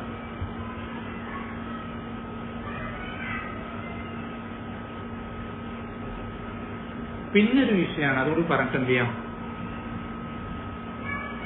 നമുക്ക് അസ്മാഉ സിഫാത്തിലേക്ക് കടക്കാം. എന്താണ് തവസ്സുല്? ഈ വിഷയത്തിൽ വളരെയധികം തെറ്റിദ്ധാരണ ഉണ്ടാകുന്ന ഒരു കാര്യമാണ് എന്ത്, തവസ്സുൽ എന്നുള്ളത്. തവസ്സുൽ എന്ന് പറഞ്ഞാൽ എന്താ, ആദ്യം ഇത് പറയാം. എന്താണ് തവസ്സുൽ? ഒരു പ്രത്യേക തരം ദുആ ആണെന്ത്, തവസ്സുൽ. എങ്ങനത്തെ ദുആ ആണ്? ആ ദുആന് ഉത്തരം കിട്ടാൻ നമ്മൾ എന്ത് ചെയ്യണം, ഒരു കാര്യത്തെ എന്ത് ചെയ്യണം, മുൻനിർത്തി. പക്ഷെ അതിലൂടെ എനിക്ക് എന്ത് ചെയ്യാം, അള്ളാഹു എനിക്ക് ആ ഉത്തരം നൽകണം എന്ന ആ രൂപത്തിൽ നമ്മൾ ഒരു പ്രാർത്ഥന പ്രാർത്ഥിക്കുന്നതിന് എന്ത് പറയാം, തവസ്സുലാക്കാൻ പറയാം. വസീല എന്ന് പറഞ്ഞാല് എന്താ പറയുക, വസീല എന്ന് പറഞ്ഞാല് മാർഗം നടക്കും. വസീല മാർഗം. തവസ്സുലാക്കുക പറഞ്ഞാൽ ഇതിനൊരു മാർഗമാകും. എന്തിന്? നമ്മുടെ പ്രാർത്ഥനയ്ക്ക് ഉത്തരം കിട്ടാൻ ഇതിനെ ഒരു മാർഗമാകും. നമ്മുടെ പ്രാർത്ഥനയ്ക്ക് ഉത്തരം കിട്ടാൻ നമ്മളൊരു കാര്യം മുന്നിൽ വെക്കുന്നില്ലേ, അതിനെന്ത് ചെയ്യാം, നമ്മുടെ ദുആന് ഉത്തരം കിട്ടാനുള്ള കാരണമാകും. നമ്മൾ ശ്രദ്ധിക്കേണ്ടത് തവസ്സുല് 3 തരമുണ്ട്. തവസ്സുല് 3 തരമുണ്ട്. ഒന്നാമത് ശിർക്കാവുന്ന തവസ്സുൽ. ശിർക്കാവുന്ന തവസ്സുൽ നമുക്കൊക്കെ അറിയാം. മരണപ്പെട്ടു പോയാലെന്ത് ചെയ്യാം, അവരെ വസീലയാക്കുക, അവരെ ഇടയാളന്മാരാക്കുക. അവരിലൂടെ എന്ത് ചെയ്യാം, നമ്മുടെ എന്തെങ്കിലും പ്രയാസങ്ങൾ നീങ്ങാൻ തേടുക, അല്ലെങ്കിൽ നമ്മുടെ ആവശ്യങ്ങൾ നടക്കാൻ അള്ളാഹുവിനോട് തേടുക. മരണപ്പെട്ടവരിലൂടെ. അപ്പൊ മരണപ്പെട്ടവരിലൂടെ തേടുമ്പോൾ എന്താ വിഷയം എന്നറിയോ, അവിടെ സംഭവിച്ചെന്താണെന്നറിയോ, ചുരുക്കത്തില് ഈ തേടുന്നവൻ, തവസ്സുലാക്കുന്നവൻ അള്ളാഹുവിനോടല്ല ചോദിക്കുക. ആരോടെ ചോദിക്കുക? മരിച്ചവനോടാ ചോദിക്കുക. ഇന്ന വലിയേ നിങ്ങൾ അള്ളാഹുവിനോട് ഇങ്ങനെ പറഞ്ഞ് എന്റെ ഈ കാര്യം ഇതാക്കി തരണമേ, ഇങ്ങനെയാണ് ചോദിക്കുക. അവിടെ പ്രാർത്ഥന ആരോട് വരുന്നത്? അള്ളാഹുവിനോടല്ല. അവിടെ അവൻ പ്രാർത്ഥിക്കുന്ന ആരോടാണ്? തവസ്സുൽ എന്ന് പറഞ്ഞിട്ട് അവൻ ദുആ ചെയ്യുന്ന ആരോടാണ്? മരണപ്പെട്ടവനോടാണ്. അതാണ് ശിർക്കാവുന്ന തവസ്സുലിന്റെ രൂപം. ശിർക്കാവുന്ന തവസ്സുലിന്റെ രൂപം. മറ്റൊരു രണ്ടാമത്തെ ഇനം എന്ന് പറഞ്ഞ തവസ്സുലിന്റെ അത് ബിദ്അത്താവുന്ന രൂപം. അത് നമുക്കറിയാം. ബിദ്അത്ത് എന്ന് പറഞ്ഞാൽ എന്താ? ദീനിലില്ലാത്തത് കൊണ്ട് എന്ത് ചെയ്യാം? അമല് ചെയ്യും. ദീനിലില്ലാത്ത തവസ്സുലിന്റെ ഇനങ്ങൾ നമ്മൾ ചെയ്യുന്ന ബിദ്അത്താവുന്ന തവസ്സുൽ. അതുപോലെ നബി സല്ലല്ലാഹു അലൈഹി വസല്ലമയുടെ ഹഖ് ജാഹ് ബർക്കത്തും ഉണ്ട്. അങ്ങനെയൊക്കെ പലതരത്തിലുണ്ട്, പല രൂപങ്ങളുണ്ട്. ദീനിലില്ലാത്തതൊക്കെ എന്താ? ബിദ്അത്തിൽ പെടുത്താൻ പറ്റും, വ്യക്തമായ ശിർക്കല്ലാത്തത് ഒഴിച്ച്. വ്യക്തമായ ശിർക്കാവുന്നത് ഒന്നാമത്തെ ഇനത്തിൽപ്പെട്ടു. ദീനിലുള്ളത് അത് ശർഈയായിട്ട് നമ്മൾ പറയുന്നുണ്ട്. ഇത് രണ്ടും അല്ലാത്തത് ബിദ്അത്താകുന്നതാണ്. ദീനിലുള്ളത് എന്തൊക്കെയാണ്? ദീനിലുള്ളത് 5 തരം തവസ്സുൽ. ദീനിലുള്ളത് തവസ്സുൽ ശർഈയായത് 5 തരം. ഒന്നാമത്തത് അള്ളാഹുവിലുള്ള നമ്മുടെ വിശ്വാസം, ഈമാനിനെ മുൻനിർത്തിയിട്ട് എന്ത് ചെയ്യുക? റബ്ബിനോട് ചോദിക്കുക.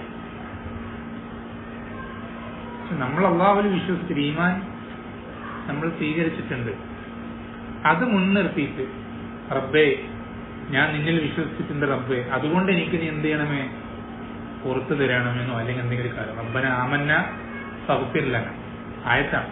റബ്ബേ, ഞങ്ങൾ നിന്നിൽ വിശ്വസിച്ചു, അതുകൊണ്ട് ഞങ്ങൾ പുറത്തു തരാം. അത് തവസ്സുലാണ്. ഈമാൻ കൊണ്ട് എന്ത് ചെയ്യണം? തവസ്സുലാക്കുക. ഈ നമുക്ക് ഇടനിർത്തി ചോദിക്കാൻ പറ്റുന്ന ഏറ്റവും പ്രധാനപ്പെട്ട കാര്യമാണ് എന്ത്?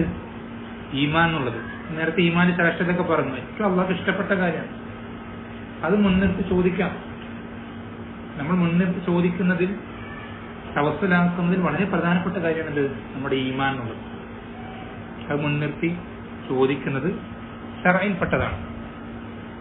അതുപോലെ തന്നെ രണ്ടാമത്തത്, നമ്മൾ ചെയ്ത ഏതെങ്കിലും നല്ല പ്രവർത്തനം, അത് മുൻനിർത്തിയിട്ട് എന്ത് ചെയ്യാം? ചോദിക്കാം. ഏതുപോലെ 3 ഗുഹാവാസികൾ, അവരുടെ സംഭവം നിങ്ങൾക്കൊക്കെ അറിയുന്നതാണ്.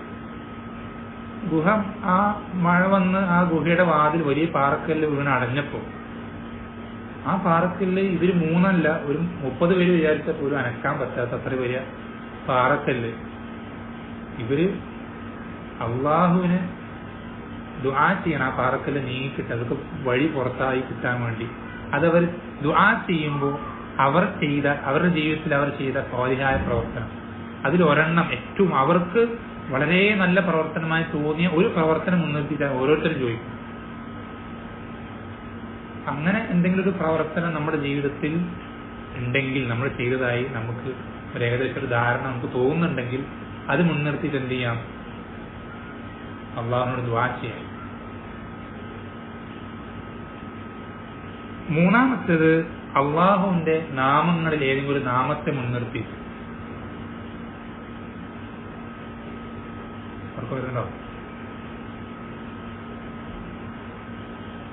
അള്ളാഹുവിന്റെ നാമങ്ങളിൽ ഏതെങ്കിലും നാമത്തെ മുൻനിർത്തി, പ്രത്യേകിച്ച് ആ നാമവുമായി ബന്ധപ്പെട്ട കാര്യമാണെങ്കിൽ അത് വളരെ നന്നാവും. ഇപ്പൊ യാ റഹ്മാൻ ഇർഹംനി, റഹ്മാനായവനെ എനിക്ക് നീ എന്ത് ചെയ്യണേ? റഹ്മത്ത് ചെയ്യണമേ. അത് വളരെ ഉത്തരം കിട്ടാൻ സാധ്യതയുള്ള കാര്യം പഠിപ്പിച്ചാൽ പറ്റുന്നുണ്ട്.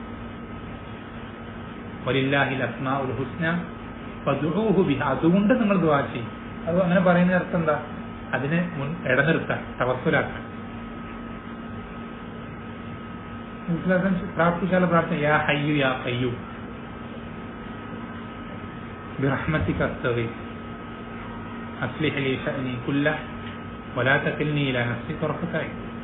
അതുപോലെ തന്നെ നാലാമത്തെ ഇനമാണ് അള്ളാഹുവിന്റെ സിഫത്തുകൾപ്പെട്ട ഏതെങ്കിലും സിഫത്ത് കൊണ്ട്, അള്ളാഹുവിന്റെ സിഫത്ത്, വിശേഷണങ്ങൾ, അങ്ങനത്തെ ഒരുപാട് ഹദീസുകൾ ആ വിഷയത്തിലുണ്ട്. അള്ളാഹുവിന്റെ സിഫത്തുകളെ മുൻനിർത്തി ഒരു ഹദീസിൽ കാണാം, അല്ലാഹുമ്മ ബിഇൽമികൽ ഗൈബ് വഖുദ്റതിക അലൽ ഖൽഖ് അഹീനി മാ അലിംതൽ ഹയാത ഖൈറൻ ലി എന്ന് പറഞ്ഞിട്ടൊരു പ്രാർത്ഥനയുണ്ട്. അവിടെ അള്ളാഹുവിന്റെ ഗൈബിനെ സംബന്ധിച്ചുള്ള അറിവിനെ മുൻനിർത്തി ചോദിക്കാം. അതുപോലെ തന്നെ അവന്റെ സൃഷ്ടികളുടെ മേലുള്ള കഴിവിനെ മുൻനിർത്തി ചോദിക്കാം. അതുപോലെ നമുക്കൊക്കെ അറിയുന്ന കലിമാത്തില്ലാഹിത്താം, അള്ളാഹുവിന്റെ കലിമത്തുകളെ മുൻനിർത്തി ചോദിക്കാം, രക്ഷ ചോദിക്കാം. അങ്ങനെയൊക്കെ ചെയ്യാം. അപ്പൊ നേരത്തെ പറഞ്ഞ ഹദീസിൽ ബിറഹ്മതിക അസ്തഗീസ്, ഞാൻ നിന്നോട് ഈ പ്രയാസഘട്ടത്തിൽ ഞാൻ ചോദിക്കുന്നത് എന്തിനു മുൻനിർത്തി? ബിറഹ്മതിക, നിന്റെ റഹ്മത്തിനെ മുൻനിർത്തിയിട്ടാണ്. ഇതൊക്കെ ശറഇൽ പഠിപ്പിക്കപ്പെട്ട തവസ്സുലുകളാണ്. അതുപോലെ തന്നെ അഞ്ചാമത്തേത്, നമ്മൾക്ക് സ്വാലിഹായ ഒരു വ്യക്തിയായി മനസ്സിലാകുന്ന ഒരാളോട് എന്ത് ചെയ്യാം? നമുക്ക് വേണ്ടി ദുആ ചെയ്യാൻ ആവശ്യപ്പെടണം. അഞ്ചാമത്തേത്, സ്വാലിഹായ ഒരു വ്യക്തിയോട് നമുക്ക് വേണ്ടി ദുആ ചെയ്യാൻ. അവിടെ ഇതിലൊക്കെ ബാക്കി നാലെണ്ണത്തിൽ നമ്മളാ ദുആ ചെയ്യുന്നു. പക്ഷെ ഇവിടെ എന്താണ് ചെയ്യുന്നത്? ആ സ്വാലിഹായ വ്യക്തിയോട് നമുക്ക് വേണ്ടി ദുആ ചെയ്യാൻ നമ്മൾ ആവശ്യപ്പെടുകയാണ്. എന്നുവെച്ചാൽ ഇങ്ങനൊരു വ്യക്തിയെ കാണുമ്പോൾ നിങ്ങൾ എനിക്ക് വേണ്ടി ദുആ ചെയ്യണം എന്നെന്ത് ചെയ്യണം? പറയാം. അത് ശറഇൽ പഠിപ്പിക്കപ്പെട്ട തവസ്സുലാണ്. വിഷയത്തിൽ ഒരുപാട് ഉദാഹരണങ്ങളുണ്ട്. ആ വിഷയത്തിൽ ഒരുപാട് ഉദാഹരണങ്ങളുണ്ട്. നബി സല്ലല്ലാഹു അലൈഹി വസല്ലം അടുക്കൽ തന്നെ പലരും പല വിഷയങ്ങളിലും വന്ന് ദുആ ചെയ്യാൻ ആവശ്യപ്പെട്ടിട്ടുണ്ട്. ഏതുപോലെ ഒരു സ്വർഗത്തിൽ പ്രവേശിപ്പിക്കപ്പെടുന്ന സന്തോഷ വാർത്ത അറിയിക്കപ്പെട്ട ഒരു കറുത്ത സ്ത്രീ, ആ സ്ത്രീ നബി സല്ലല്ലാഹു അലൈഹി വസല്ലം അടുക്കൽ വന്നിട്ട് എന്ത് ചെയ്യണം? രോഗം മാറാൻ വേണ്ടി അള്ളാഹുവിനോട് പ്രാർത്ഥിക്കാൻ. ആ സ്ത്രീ പ്രാർത്ഥിക്കല്ലേ ചെയ്യുന്നത്, നബി സല്ലല്ലാഹു അലൈഹി വസല്ലം എന്ത് ചെയ്യണം? പ്രാർത്ഥിക്കാൻ ആവശ്യപ്പെടുകയാണ്. ആ സംഭവം നമുക്ക് അറിയാമല്ലോ.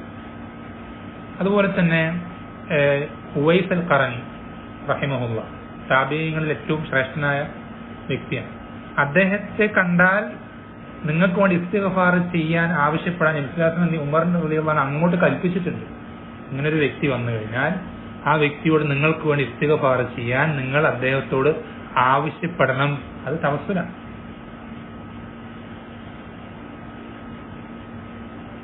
അതുപോലെ തന്നെ നബി സല്ലല്ലാഹു അലൈഹി വസല്ലം മരണശേഷം ഈ വരൾച്ച വന്നപ്പോൾ അബ്ബാസ് റളിയല്ലാഹു അൻഹു കൊണ്ട് മഴയ്ക്ക് വേണ്ടിയിട്ടുള്ള പ്രാർത്ഥന ചെയ്യാൻ വേണ്ടി ഉമർ റളിയല്ലാഹു അൻഹു അങ്ങോട്ട് ആവശ്യപ്പെടുകയാണ്.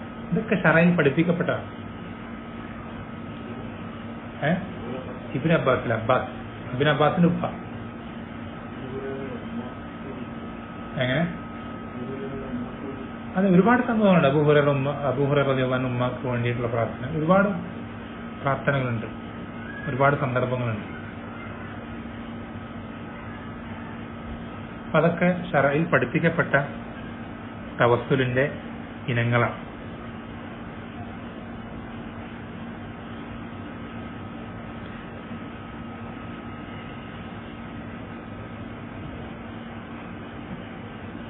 ഇനി ഉള്ളത് അസ്മാ വ സിഫാത്ത്. അത് വലിയ വിഷയമാണെങ്കിലും നമുക്ക് എന്ത് ചെയ്യാം? അതിലേക്കൊന്ന് പ്രവേശിച്ചിട്ട് എന്ത് ചെയ്യാം? അവസാനിപ്പിക്കും. എങ്ങനെ? ആ, 3 തരം. ഒന്നാമത്തത് ഷിർക്കാവുന്ന തവസ്സുല്, രണ്ടാമത്തെ ബിദ്അത്താവുന്ന തവസ്സുല്, മൂന്നാമത്തെ അനുവദനീയമാവുന്ന തവസ്സുല്. നമുക്ക് എന്ത് ചെയ്യാം? ഒന്ന് അസ്മാ സിഫാത്തിലൊന്ന് കയറിയിട്ട് എന്ത് ചെയ്യാം? നിർത്താം, ഒരു കണക്ഷൻ കിട്ടാൻ വേണ്ടിയിട്ടാണ്. അസ്മാ സിഫാത്ത് കുറച്ചൊന്ന് വിശദീകരിക്കപ്പെടേണ്ട വിഷയമാണ്. പക്ഷെ നമ്മുടെ നാട്ടിലെ ഒരു ചുറ്റുപാടിൽ ജനിച്ചു വളർന്ന ഒരു എന്താ പറയാ, ഒരു സംഘടനക്കാരനെ സംബന്ധിച്ചിടത്തോളം, അല്ലെങ്കിൽ ഒരു മുജാഹിദ് പ്രസ്ഥാനത്തിന്റെ ഒരു പിൻതലമുറക്കാരെ സംബന്ധിച്ചിടത്തോളം വളരെ അപൂർവമായി മാത്രം കേട്ടിട്ടുള്ള പഠിച്ചിട്ടുള്ള ഒരു വിഷയമായിരിക്കും എന്ത്? അസ്മാ വ സിഫാത്ത്. വലിയൊരു പോരായ്മയാണ്. കാരണം മുസ്ലിമീങ്ങൾക്കിടയിലെ ബിദ്അത്തുകാരിൽ ഏറ്റവും അധികം ആളുകൾ പഴച്ചു പോകാനുള്ള വലിയൊരു കാരണം എന്താ? അസ്മാ വ സിഫാത്തിലുള്ള പഴവാണ്. അസ്മാ വ സിഫാത്തിലുള്ള പഴവ് അത്രയും ഗൗരവമുള്ള വിഷയമാണ്. എന്താണ് തൗഹീദുൽ അസ്മാ വ സിഫാത്തിൽ? അതിന്റെ ചുരുക്കം ഇത്രയേ ഉള്ളൂ. പണ്ഡിതന്മാർ പറയാറുള്ളത് ഇസ്ബാത്തുൻ ബിലാ തംസീൽ വ തൻസീഹുൻ ബിലാ തഅ്തീൽ. അതിന്റെ ചുരുക്കം അസ്മാ വ സിഫാത്ത്. അത് നമുക്ക് അങ്ങനെ പഠിക്കാൻ പ്രയാസമുണ്ടെങ്കിൽ എന്ത് പഠിച്ചാൽ മതി? ഇമാം മാലിക് റഹ്മത്തുള്ളാഹിയുടെ സംഭവം അത് ഓർത്ത് വെച്ചാൽ മതി. അതാണ് ഈ വിഷയത്തിൽ, അത് അഹ്ലു സുന്നത്തിന്റെ നിലപാടാണ്. ആ ഒരു സംഭവം, അതിൽ അദ്ദേഹം പറഞ്ഞ ഖൗല് എന്നുള്ളതിൽ ഇജ്മാ ഉണ്ട്. അതാണ് അഹ്ലു സുന്നത്തിന്റെ നിലപാട്. ആ സംഭവത്തിൽ ഒരു കാര്യമേ ഉദാഹരണമായിട്ട് വരുന്നുള്ളൂ എങ്കിലും ഇത് തന്നെയാണ് എല്ലാ അസ്മാകളിലും സിഫാത്തുകളിലും നമ്മുടെ നിലപാട്. എന്താണ് ആ സംഭവം? ഇമാം മാലിക് റഹ്മത്തുള്ളാഹി അദ്ദേഹം മദീനക്കാരനാണ്. മസ്ജിദ് നബവിയിൽ അദ്ദേഹം മജ്ലിസിൽ അദ്ദേഹം വലിയ പണ്ഡിതനാണ്. ഇമാമു ദാരുൽ ഹിജ്റ എന്നറിയപ്പെടുന്ന ഇമാം ദഹബിയൊക്കെ പറയാറുണ്ട് റഹിമഹുല്ലാഹ്, ഇദാ ദുഖിറൽ ഉലമാഉ ഫമാലികുൻ നജ്മുൻ. പണ്ഡിതന്മാരെ പറ്റി പറയുമ്പോൾ അവരിൽ നക്ഷത്രമാണ് ആര്? മാലിക്. അത്രയും ഉയർന്ന സ്ഥാനമുള്ള പണ്ഡിതനാണ്. അദ്ദേഹത്തിന്റെ മജ്ലിസിൽ മസ്ജിദ് നബവിയിൽ ഒരാൾ കടന്നു വരികയാണ്. അയാൾ കടന്നു വന്നുകൊണ്ട് ഈ മജ്ലിസിൽ പ്രവേശിച്ചുകൊണ്ട് ഇമാം മാലിക് റഹ്മത്തുള്ളാഹിയോട് ചോദിക്കുകയാണ്, ഒരായത്ത് ഓതുന്നു, അർ റഹ്മാനു അലൽ അർശി ഇസ്തവ. റഹ്മാനായ റബ്ബ് അർഷിന്റെ മുകളിൽ ഇസ്തിവ ആയിട്ടുണ്ട്. ഈ ആയത്ത് ഓതിയിട്ട് അയാൾ ചോദിക്കുകയാണ്, കൈഫ ഇസ്തവ, ഇസ്തിവ ആയിട്ടുണ്ട്, എങ്ങനെയാണ് ഇസ്തിവ ആയത്, അതിന്റെ രൂപം എന്താണ് എന്ന് ചോദിച്ചപ്പോ ഇമാം മാലിക് റഹ്മത്തുള്ളാഹി ആദ്യം ഒന്നും ഉണ്ടാതിരിക്കും. ദേഷ്യം വന്നിട്ടാണ്. എന്തിനാ ദേഷ്യം വരുന്നത്? ഇവിടെ ശ്രദ്ധിക്കേണ്ട കാര്യമാണ്.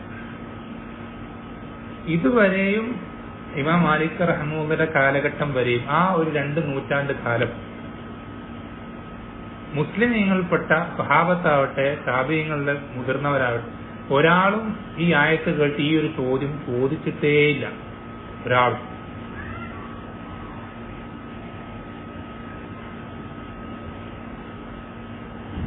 അതിന്റെ അർത്ഥം എന്താണ്? അവർ ചോദിച്ചിട്ടില്ലെങ്കിൽ അത് നല്ല ചോദ്യമല്ല. അവർ ചോദിച്ചിട്ടില്ലെങ്കിൽ അത് നല്ല ചോദ്യമല്ല. നല്ല ചോദ്യം ആയിരുന്നെങ്കിൽ ആര് ചോദിച്ചേനെ? സ്വഹാബത്തോ താബീങ്ങളോ അവരൊക്കെ ചോദിച്ചേനെ. കാരണം നന്മകളിൽ ഏറ്റവും താല്പര്യമുണ്ടായിരുന്ന ആളുകൾ അവരായിരുന്നു. ഖൈറുൻ നാസി ഖർനി സുമ്മൽ ലദീന യലൂനഹും. ഈ ചോദ്യം കേട്ടപ്പോൾ അദ്ദേഹം ദേഷ്യം വരാണ്. ആദ്യം കുറച്ചേരം ഉണ്ടാതിരിക്കും തലതാഴ്ച.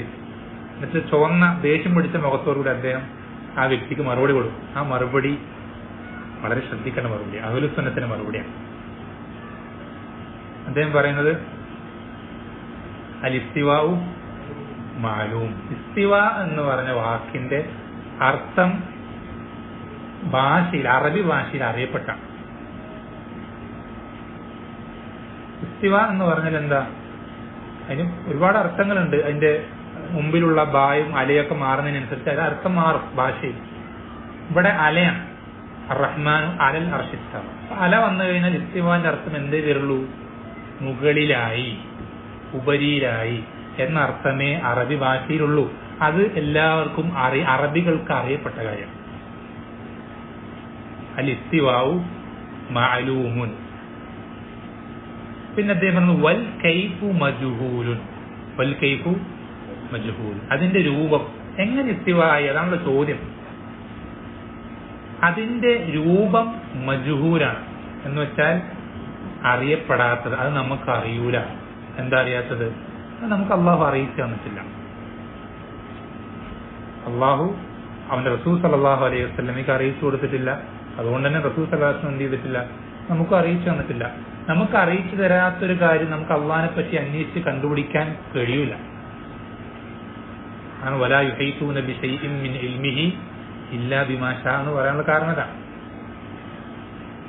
അറിയിച്ചു തന്നത് നമുക്ക് അള്ളാഹിനെ പറ്റി അറിയാൻ കഴിയുള്ളൂ. അള്ളാഹു ഇസ്തിവ ആയിട്ടുണ്ട്, ഉപരിയിലായിട്ട് അർശിന് മുകളിലായിട്ടുണ്ട് എന്ന് പറഞ്ഞു എന്നല്ലാതെ അതെങ്ങനെയായി എന്ന് നമുക്ക് അറിയിച്ചു തന്നിട്ടില്ല. അതുകൊണ്ട് തന്നെ അത് മജ്ഹൂലാണ്, അറിയപ്പെടാത്ത കാര്യം, ആർക്കും അറിയില്ല. പിന്നെ അദ്ദേഹം പറഞ്ഞു വൽ ഈമാനു ബിഹി വാജിബുൻ. വൽ ഈമാനു ബിഹി വാജിബുൻ. ഇതിൽ വിശ്വസിക്കുക എന്നുള്ളത് നിർബന്ധമാണ്. എന്തിൽ? അള്ളാഹു അർശിന് മുകളിൽ ഇസ്തിവ ആയിട്ടുണ്ട് എന്ന് നമ്മൾ വിശ്വസിക്കൽ നിർബന്ധമാണ്. അതിൽ വിശ്വസിക്കണം. അള്ളാഹു അർശിന് മുകളിൽ ഇസ്തിവ ആയിട്ടുണ്ടെന്ന് തന്നെ നമ്മൾ വിശ്വസിക്കണം. അതിന്റെ രൂപം നമുക്ക് അറിയില്ലെങ്കിൽ പോലും.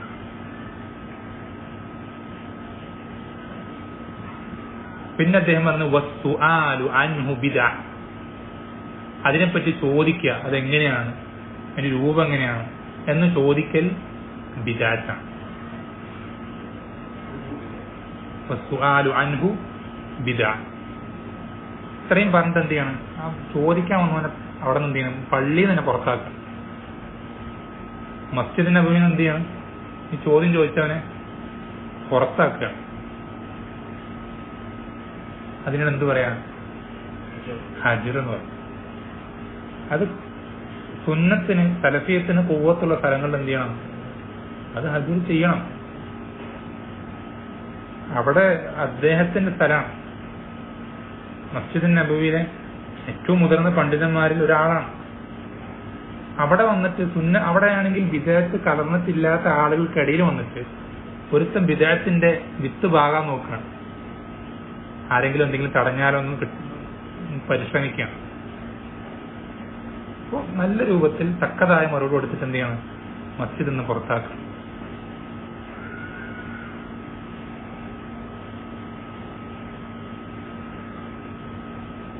ഈ ഒരു നിലപാട് അല്ലെങ്കിൽ ഈ ഒരു ഇദ്ദേഹത്തിന്റെ സംസാരം, ഇത് ഈ ഒരു ഇസ്തിവ എന്നുള്ളത് മാറ്റിയിട്ട് നമ്മൾ മറ്റെല്ലാ സിഫത്തുകളും നമ്മൾ ഇത് വെച്ച് നോക്കിയാലും ഇത് തന്നെയാണ് അഹ്ലുസുന്നത്തിന്റെ നിലപാട്. ഇത് തന്നെയാണ് അഹ്ലുസുന്നത്തിന്റെ നിലപാട്. ഓരോ കാര്യം അള്ളാഹുവിന്റെ വിശേഷണങ്ങളായി നമുക്ക് അറിയുന്നത്, അത് നമ്മൾ കേട്ടിട്ടുള്ള ഒരുപാട് വിഷയങ്ങളുണ്ട്. ഉദാഹരണത്തിന് അള്ളാഹു സുബ്ഹാനഹു വ തആല ഓരോ ദിവസത്തിലെയും അവസാനത്തെ 1/3 ബാക്കിയാകി നിൽക്കെ ഒന്നാം ആകാശത്തിലേക്ക് ഇറങ്ങും. ഇന്നല്ലാഹ യൻസിലു എന്ന ഹദീസിലുള്ള അള്ളാഹു ഇറങ്ങുന്ന നബി സ്വല്ലല്ലാഹു അലൈഹി വസല്ലം പറഞ്ഞു തരുമ്പോ നമ്മളത് എന്ത് ചെയ്യണം? ഇറങ്ങുന്നെന്നെ വിശ്വസിക്കണം. അള്ളാഹു ഇറങ്ങും. എങ്ങനെ ഇറങ്ങും നമുക്കറിയില്ല. ആണ് വൽ കൈഫു മജ്ഹൂൽ എന്ന് പറയും. നമുക്കത് അറിയില്ല. പക്ഷെ ഇറങ്ങാന്ന് പറഞ്ഞാൽ എന്താ നമുക്കറിയാം. കുറച്ച് മുകളിൽ നിന്ന് സ്ഥലത്ത് നിന്ന് കുറച്ച് താഴേക്ക് ആവുന്നതിനാണ് ഇറങ്ങാന്ന് പറയും. ഭാഷയിലെ അർത്ഥമാണ് ഇറങ്ങാന്നുള്ളത്. ആ അർത്ഥം നമ്മൾ വിശ്വസിക്കുക. അള്ളാഹു ഇറങ്ങുന്നുണ്ട്, ആ സമയത്ത് തന്നെ ഇറങ്ങുന്നുണ്ട്. അത് നമ്മൾ വിശ്വസിക്കണം. അവിടെ ഈ പറയുന്ന എന്താ പറയാ ബിദ്അത്താവുന്ന ഓരോ എന്താ പറയാ മലയാളത്തിൽ പറഞ്ഞ പോയത്തരെന്ന് പറയണ്ടേ. ചില ആൾക്കാർ പബ്ലിക്കായിട്ട് പറയണത് ഇവിടെ 1/3 അവസാനിക്കുമ്പോ ബാക്കിയാകുമ്പോ അപ്പുറത്ത് പകരായിരിക്കൂലെ, അപ്പൊ അവിടെ രാത്രിയാകുമ്പോ ഇപ്പുറത്ത്, അപ്പൊ ഇങ്ങനെ എല്ലായ്പ്പോഴും അള്ളാഹ് ഇറങ്ങിക്കൊണ്ടിരിക്കണം. ഇങ്ങനെയൊക്കെ ചോദിക്കുന്നത് എന്ത് തെറ്റായ ബിദ്അത്തായ ചിന്ത മനസ്സിൽ വരുന്നോണ്ടാണ്. എന്താണ് ആ ചിന്ത വരാനുള്ള കാരണം എന്താണെന്നറിയോ? ആ ഇറക്കത്തെ നമ്മുടെ ഇറക്കമോ മറ്റേതെങ്കിലും സൃഷ്ടികളുടെ ഇറക്കം പോലെ കമ്പയർ ചെയ്യുന്നതുകൊണ്ടാണ് ആ പ്രശ്നം വരുന്നത്. നമ്മൾ ശ്രദ്ധിക്കേണ്ടത്, നമ്മൾ അത് വിശ്വസിക്കും, അങ്ങനെ അള്ളാഹു ഇറങ്ങുന്ന വിശ്വസിക്കുമ്പോൾ നമ്മൾ ഒരിക്കലും നമ്മുടെ മനസ്സിൽ ചിന്തിക്കൂല നമ്മൾ ഇറങ്ങും എന്തെങ്കിലും സൃഷ്ടി ഇറങ്ങുന്ന പോലെ നമ്മൾ അതിനെ കണക്ട് ചെയ്യൂല, ചെയ്യാൻ പാടില്ല. അള്ളാഹു ഇറങ്ങുന്ന പറഞ്ഞാൽ അള്ളാഹു ഇറങ്ങും, നമ്മൾ അങ്ങനെ തന്നെ വിശ്വസിക്കും. പക്ഷെ എങ്ങനെ ഇറങ്ങും നമുക്കത് അറിയില്ല. ഒരു സൃഷ്ടിയും ഇറങ്ങുന്ന പോലെയല്ല, നമുക്ക് ഉറപ്പാണ്. കാരണം എന്താ? അള്ളാഹുവിനെ പോലെ ഒന്നുമില്ല. വലം യകുല്ലഹു കുഫുവൻ അഹദ്. അവനെ പോലെ അവന് സമമായിട്ട് ഒന്നുമില്ലെങ്കിൽ പിന്നെ അവന്റെ ഇറക്കത്തിന് സമമായിട്ട് ഒരു സൃഷ്ടിയുടെ ഇറക്കം ഉണ്ടാവൂല. ഇപ്പോ ഗൈരിൽ മഗ്ദൂബി അലൈഹിം, കോപിക്കപ്പെട്ട ആളുകൾ. ആരാണ് കോപം ലഭിക്കപ്പെട്ട ആളുകൾ? ജൂതന്മാരും അവരുടെ അതേ പ്രവർത്തനം ചെയ്യുന്ന ആൾക്കാരാണ്. കോപിച്ചതാരാ? ജൂതന്മാരെ. അപ്പൊ അള്ളാഹു കോപിക്കുമോ? കോപിക്കും. അതങ്ങനെ തന്നെ വിശ്വസിക്കണം. പക്ഷെ അത് കോപിക്കുന്നു പറയുമ്പോൾ നമ്മുടെ മനസ്സിലൊരിക്കലും ഏതെങ്കിലും സൃഷ്ടികളുടെ കോപമായിട്ട് അതിനെ കണക്ട് ചെയ്യാൻ പാടില്ല. അപ്പോഴാണ് ഈ പ്രശ്നം വരും. അള്ളാഹുവിന്റെ മഹത്വത്തിന് യോജിക്കുന്ന രൂപത്തിൽ അള്ളാഹു കോപിക്കും. സൃഷ്ടികളുടേത് പോലല്ല.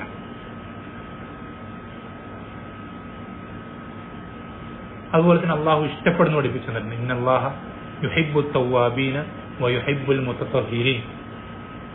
അങ്ങേയറ്റ് തൗബ വർദ്ധിപ്പിക്കുന്നവർ അള്ളാഹു ഇഷ്ടപ്പെടുന്നുണ്ട്. അള്ളാഹു ഇഷ്ടപ്പെടുന്നു പറയുമ്പോൾ നമ്മൾ ഇഷ്ടപ്പെടുന്ന തന്നെ വിശ്വസിക്കണം. അതുപോലെ തന്നെ അള്ളാഹുവിന്റെ വജ്ഹ് വയബ്ഖാ വജ്ഹു റബ്ബിക ദുൽ ജലാലി വൽ ഇക്റാം. വജ്ഹ് എന്ന് പറഞ്ഞാൽ എന്താ? മുഖം. അള്ളാഹുവിന് മുഖമുണ്ടോ? മുഖമുണ്ട്, അങ്ങനെ തന്നെ വിശ്വസിക്കണം. നമ്മൾ എന്ത് ചെയ്യേണ്ട ആവശ്യമില്ല. ആളുകൾക്ക് തെറ്റിദ്ധാരണ വരാനുള്ള കാരണം എന്താ? മുഖം എന്ന് പറയുമ്പോൾ ഏതെങ്കിലും ഒരു സൃഷ്ടിയുടെ മുഖമായിട്ട് എന്ത് ചെയ്യണം? അതിനെ കണക്ട് ചെയ്യണം. ആ കണക്ട് ചെയ്യാൻ പാടില്ല, അത് വിദാത്ത.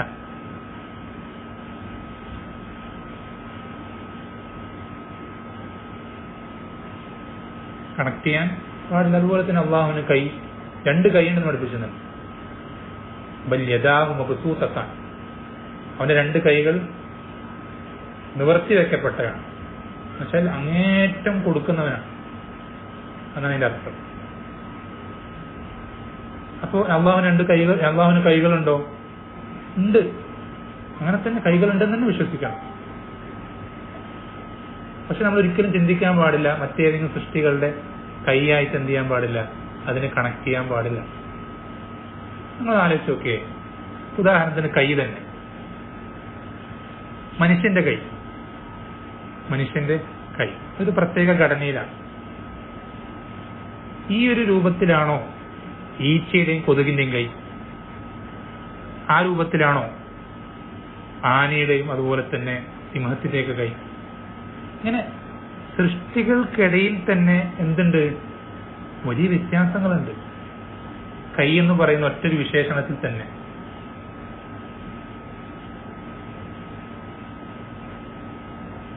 നമ്മൾ ഒരിക്കലും എന്ത് ചെയ്യരുത്, ഓരോന്നിനും അതിൻ്റെതായ യോജിക്കുന്ന വിശേഷണമായിരിക്കും എന്നുള്ളത് പോലെ തന്നെ അള്ളാഹുവിന്റെ കൈ അള്ളാഹുവിന്റെ മഹത്വത്തിന് യോജിക്കുന്ന രൂപത്തിലായിരിക്കും.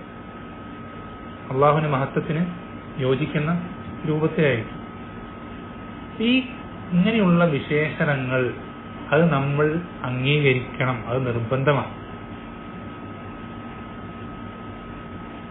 എന്തില്ലാതെ, അതിനെ മറ്റൊന്നിനോട് ഉപമിക്കാതെ, മറ്റേതെങ്കിലും സൃഷ്ടികളുടെ മുഖം എന്ന് പറയുമ്പോൾ മറ്റേതെങ്കിലും സൃഷ്ടികളുടെ മുഖവുമായി അതിനെ കണക്ട് ചെയ്യാതെ, അങ്ങനെ ചിന്തിക്കാതെ, കൈ എന്ന് പറയുമ്പോൾ അങ്ങനെ ചിന്തിക്കാതെ,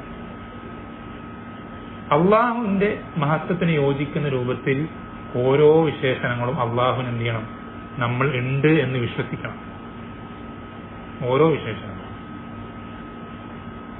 അള്ളാഹു അത്ഭുതപ്പെടുന്നു പറഞ്ഞിട്ടുണ്ട്. നമ്മൾ അത്ഭുതപ്പെടുന്ന പോലെ ചിന്തിക്കുമ്പോഴാണ് നമുക്ക് എന്ത് തെറ്റിദ്ധാരണ വരുന്നത്. അള്ളാഹു അങ്ങനെ അത്ഭുതപ്പെടുക എന്നൊരു തെറ്റിദ്ധാരണ വരുന്നത് നമ്മുടെ അത്ഭുതപ്പെടലുമായിട്ട് അതിനെ കണക്ട് ചെയ്യുമ്പോഴാണ് ആ പ്രശ്നം വരുന്നത്.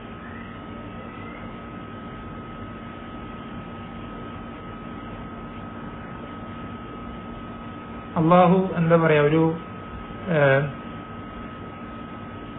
അവന്റെ വിശേഷങ്ങളെ പഠിപ്പിച്ചുന്ന ഒരുപാട് കാര്യങ്ങളുണ്ട്. ഈ നരകത്തിന്റെ ആളുകൾ അതിലിട്ട് കഴിഞ്ഞിട്ട്, അതിൽ എത്ര നരകത്തിൽ ഒരുപാട് ആളുകൾ, ഈ എന്താ പറയാ മനുഷ്യജിന്ന് വർഗത്തിൽ മിക്ക ആളുകൾ ഇട്ട് കഴിഞ്ഞാലും നരകം പിന്നെയും ചോദിക്കും ഹൽമിൻ മസീദ്, ഇനിയുണ്ടോ. നരകത്തിലേക്ക് ആളുകൾ കൂടിയ ആളുകൾ ഇട്ട് കഴിഞ്ഞാലും നരകത്തിൽ പിന്നെയും സ്ഥലം ബാക്കിയാവും. അപ്പൊ നരകം ഇങ്ങനെ ചോദിക്കും ഇനിയുണ്ടോ.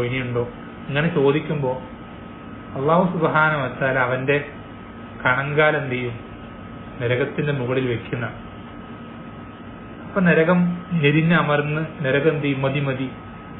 മതിയായി എന്ന് പറയും. ഇതൊക്കെ അങ്ങനെ തന്നെ വിശ്വസിക്കണം, നിർബന്ധമാണ്. ഇവിടെ വിശ്വസിക്കാൻ പ്രയാസമാവുന്ന എന്തുകൊണ്ടാണ്? നേരത്തെ പറഞ്ഞ വിഷയങ്ങളാണ്. അതിനാണ് തംസീൽ എന്ന് പറയാം. നമ്മൾ അതിനെന്ത് ചെയ്യുക? ആ വിശേഷണത്തെ ഏതെങ്കിലും സൃഷ്ടിയുടെ വിശേഷണമായിട്ട് കണക്ട് ചെയ്യുക.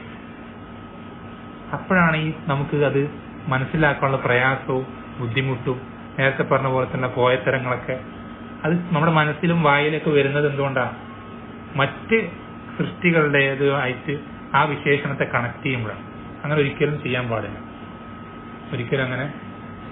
മറിച്ച് ഓരോ വിശേഷണങ്ങളും അള്ളാഹുവിന്റെ മഹത്വത്തിന് യോജിക്കുന്ന രൂപത്തിൽ അവൻ അതുണ്ട് എന്ന് വിശ്വസിക്കുക തന്നെ വേണം.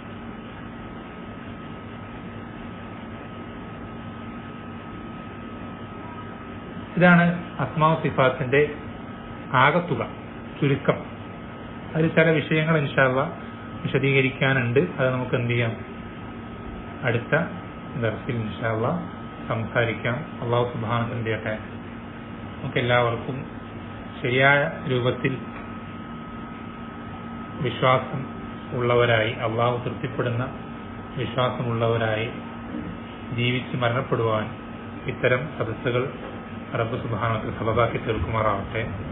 സല്ലല്ലാഹു അലൈഹി വസല്ലം അലാ നബീന മുഹമ്മദ് വൽഹംദുലില്ലാഹി റബ്ബിൽ ആലമീൻ. സുബ്ഹാനക അല്ലാഹു ബിഹംദിക അഷ്ഹദു അൻ ലാ ഇലാഹ ഇല്ലാ അൻത അസ്തഗ്ഫിറുക വ അത്തൂബു ഇലൈക്.